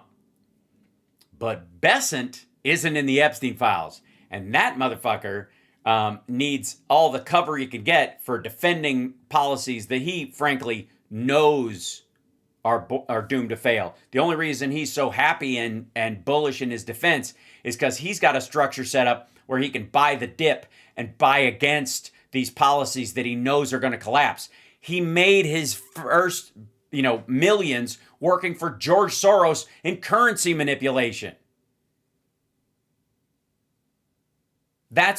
He's looking at this like, okay, this will affect the dollar this way, and I know how it's going to impact it. So I'll just, through my mechanisms, buy and sell a bunch of fucking stuff. So you don't have like a division between members of the administration that would create a groundswell against it, because there's a bigger section. It might be in thirds. There might be a third of the people that are in there that are against it or used to be against it, like Tulsi Gabbard, who's always full of shit, but whatever. The do not invite DNI. But on the other side of it, it's not, you got one half of the administration one this way, and you've got three. And there's two of them that are strange bedfellows. Some that need help covering for the shitty economic numbers and distraction from the polling that will impact the elections, and some from Epstein. And those guys are like, both groups are all in. Does that make sense to everyone? Are you getting a clearer view than you might get elsewhere with my particular take on this? Because again, I don't see anybody bringing this element of it up. Also, let me clear that with you guys. If you agree or at least appreciate the addition of another perspective, hit that like, share the show, subscribe, Venmo, Super Chat, bits, or whatever. Let me know that you give a goddamn. That there are parallel groups in the administration who want to use the cover of this, not partly for the Epstein files distraction that is wrecking his poll numbers, but also to deal with the ticking time bomb of his shitty economic policy. Thank you. Yes, Fred Bear's not, to be honest, no, says Lady Cab Driver. Okay, that's cool. Who fills the spot when the public finds out Putin has died? Oh. Well, again, we've dealt with that with Russia for a very long time, Thank you guys for the thumbs up. Yeah, the Twitch folks can throw me some emojis, some emotes as well. This has, do I see Twitch people in the chat room? Where are my Twitches? I'm gonna make sure. Are we up and good on there? I just want to make sure. There you are. Look at that. Thank you. Yay. Thanks, Twitch people. I was just making sure. This is also confusing. It's not actually, because again, I used to have this joke about yarmulkes. Okay. That I said that there are a lot of religious affectations that have come along throughout the ages, but they don't actually stick unless they serve a practical purpose as well as the social or cultural one that is the buy-in of the community. That's one of the reasons. We all wear the same hat. Okay. But why? It can be for signaling. amongst a group when you're looking for fellow travelers, which is what MAGA hats are. But people aren't going to wear those MAGA hats forever. They just aren't. Once Trump is long gone or whatever, there'll be some dead enders. But it won't be a way of showing your solidarity with the current leadership the way it was when he was around. Okay. Now, my joke is that yarmulkes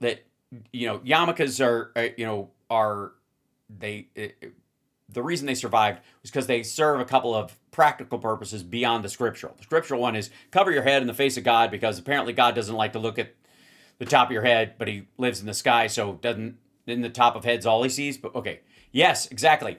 It also Jews, by and large, come from a very sunny part of the world, and they're lighter skinned than their sub-Saharan African friends as they move north.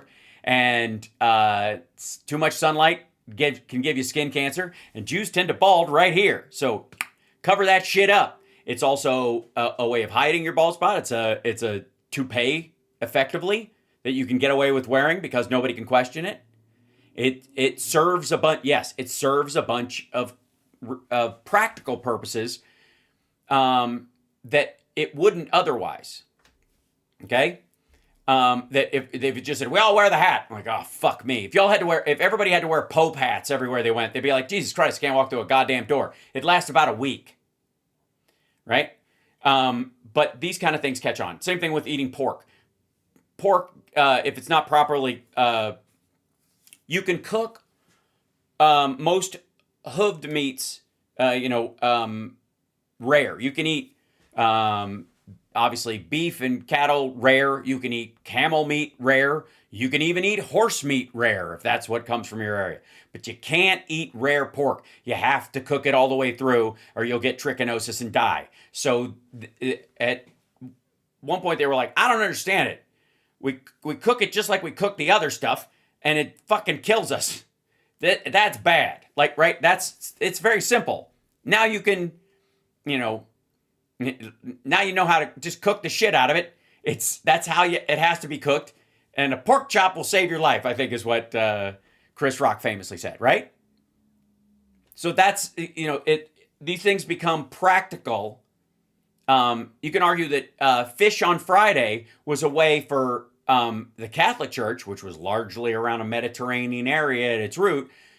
You could save resources by getting everybody to stop eating their own farm animals when they ran out of food. Like, go fishing, you fucker, once a week, eat some fish, right? It was a way of expanding the available food to you and taking an active, motivating Catholics all over the world to find an active way of finding a secondary food source beyond the farming that may have been controlled also as a resource by the theocrats or monarch that they lived under. Does that make sense? It was to boost the fishermen. No, again, in that region. But again, it's not purely economic. It's also to guarantee that you're not eating what little resources you have. All right. So the point being is that it had a practical nature beyond the religious, and if it didn't survive, it wouldn't. And you could argue that now fish is readily available, as is a lot of other things. So the idea of Fish on Friday doesn't necessarily mean you're being conservative. You could arguably say that you could flip it and go Beef on Friday as a way of conservating resources, right? That's the same shit. Anyways, point being, any of those things, none of them would have stuck if they didn't have a practical reasoning behind it, right? And a lot of the territorial stuff we see between the Abrahamic religions is the same way. That they have to have a practical, resource-based nature to them, or what the fuck are we fighting over? And this is my argument about why Afghanistan is not the graveyard of civilizations. It's more like Coney Island in the Warriors, where where Swan gets back with everybody after, and they're looking at Coney Island, and he's like, this is what we fought all night to get back to? That's what really happened. Everybody goes to Afghanistan and goes, what the fuck are we doing here? Even when fighting, by and large, has seceded in Afghanistan, they retreat back to the border regions because the people on the other side of their border have resources worth trading with. Can you dig it? Right. So, the curious part and I want to address. Oh shit! I'm over time already. This has been a good conversation today, if I do say so my damn self. Um, it.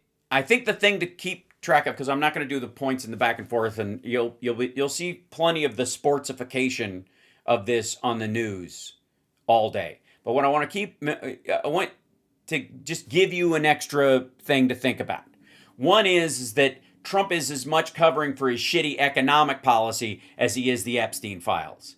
And it's important to point out, for its impact on the average voter, the economic damage he's doing, because he wants to hide from that almost as much, if not more in some cases, than the Epstein stuff, which he feels safely protected from because of Bondi and otherwise, okay, and others like Patel. But also, pay attention to the targeting of each side and who's doing what. If anything, you want to see where we're going and how long this is going to take, if you want any kind of indication. On the U.S. side, we seem to be focused on larger structures and the military structures, because that's the kind of shit Trump likes to bomb from the sky. The Navy, possible nuclear sites, and that kind of stuff. The Israelis are focused on something different. And what you could call it is like impacting what would be the coercion industrial complex, to borrow Schellenberger and all those dipshits ideas, everything's a fucking industrial complex. But the coercive measures that exist that make the Iranians behave against their will under the Ayatollah or whoever's next.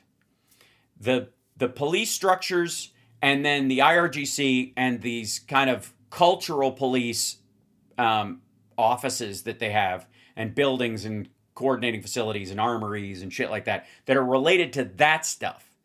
Besides targeting the obvious leadership and bombing the houses and offices of the government, the other place the Israelis are focusing on is the coercive forces that allow the Iranian government to control the public.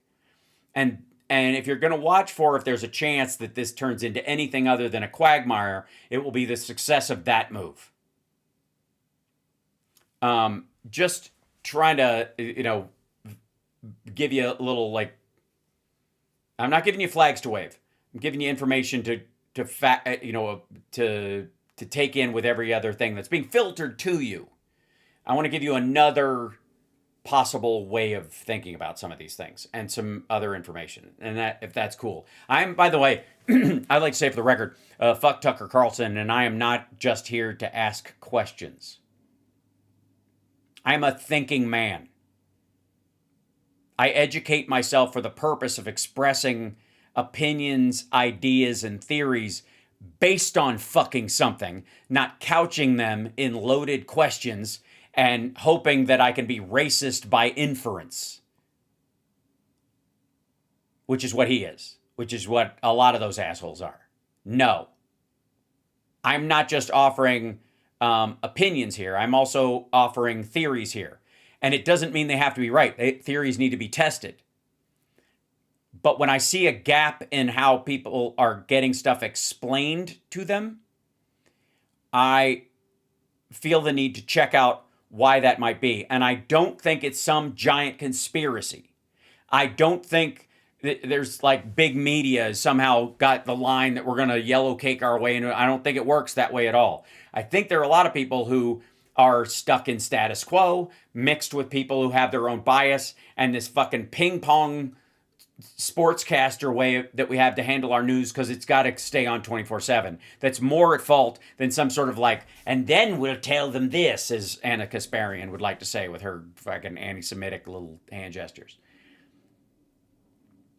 And so therefore, to prove it, I am expanding the thought form and the theoretical options that people have when looking at this, based on shit I've read and seen, and based on the fuck that I have a fucking theory that I have a big brain.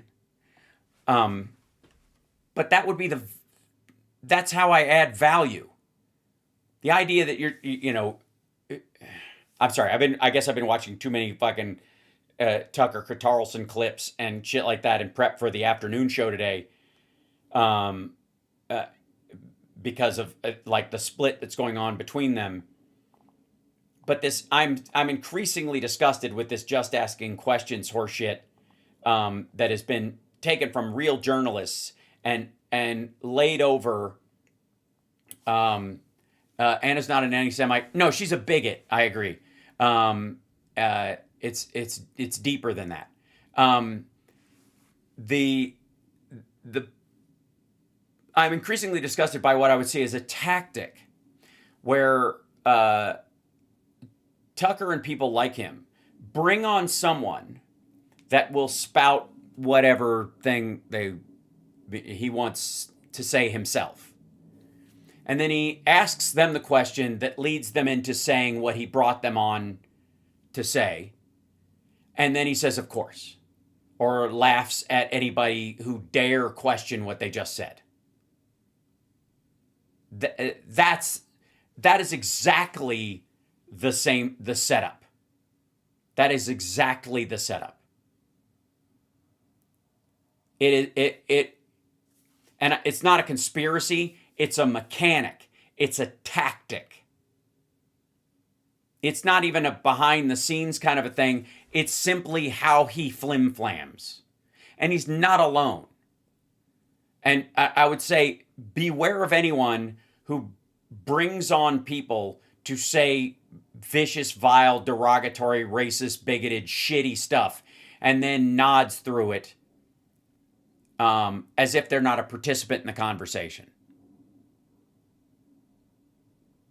The point of journalism, the point of opinion conversations like this online is not for the reporter themselves to be a human whiteboard for whoever they're interviewing, which is what Trump thinks people should be. It's why he gets pissed at every reporter who doesn't just go, oh, what did you say? Okay, yeah. Then that is the truth. I just write down what you said and fucking salute it. It's so dumb. But it works. It is a financially lucrative system. And I would argue that it is, watch out for that mechanic everywhere. I see it on Glenn Beck's show all the time. They're not the only ones, by the way. I'm sure I don't tend to watch stuff on our side in terms of interviews as often.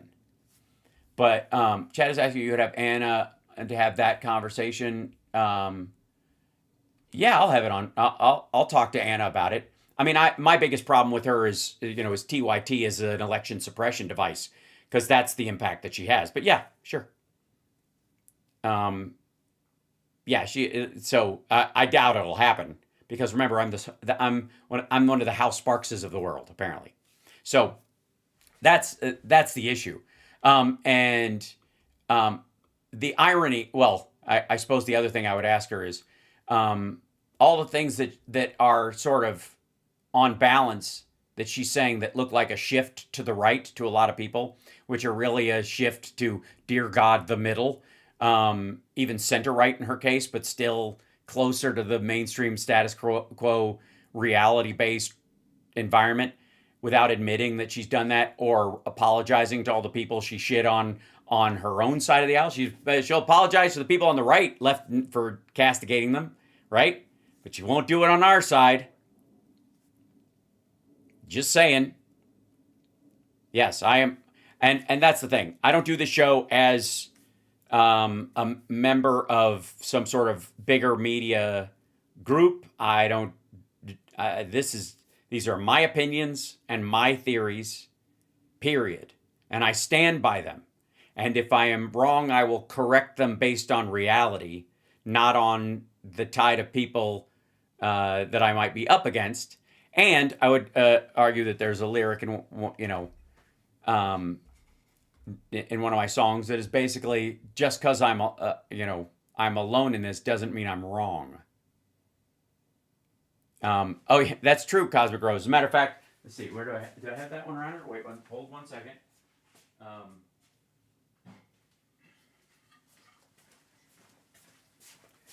I brought this in as a prop for. I bought it and brought it in as a prop for Lab Rats, and it was on my desk as Mr. Davenport in a couple of different areas. You might have seen, if you watch Lab Rats, this sign floating around because I felt it was very Davenport. But it was mine before that. The joke we always had at Lab Rats was that that Davenport, because of his giant ego, was the character I was born to play, except for the fact that Davenport's ego is actually smaller than mine. And so I'll stand by that. And again, it's why I get offended by people calling Trump a narcissist. As a narcissist, I take great offense at that. It is my own form of neurodivergence. So fuck off. Anyways, I love you guys. I will see you this afternoon. Take care of yourselves and take care of somebody else. And remember, this is some bullshit. Good old Maddo. Look at what they do, not what they say. Does Hal argue with himself? Yes, I do. It's called working out ideas in your own head. The screen glows bright with a crooked smile. Words spill out. All venom, no style. Promises made, they rot in the air. A handshake, a lie, a blank, cold stare.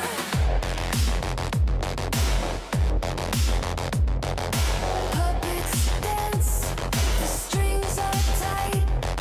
Shadows whisper in the dead of night.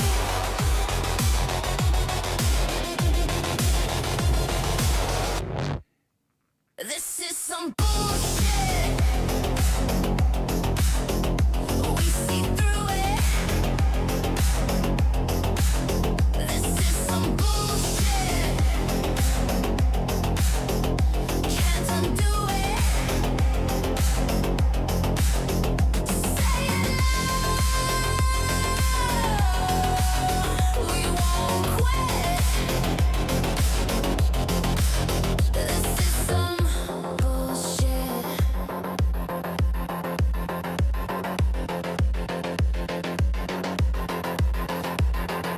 Paper thin truths that crumble like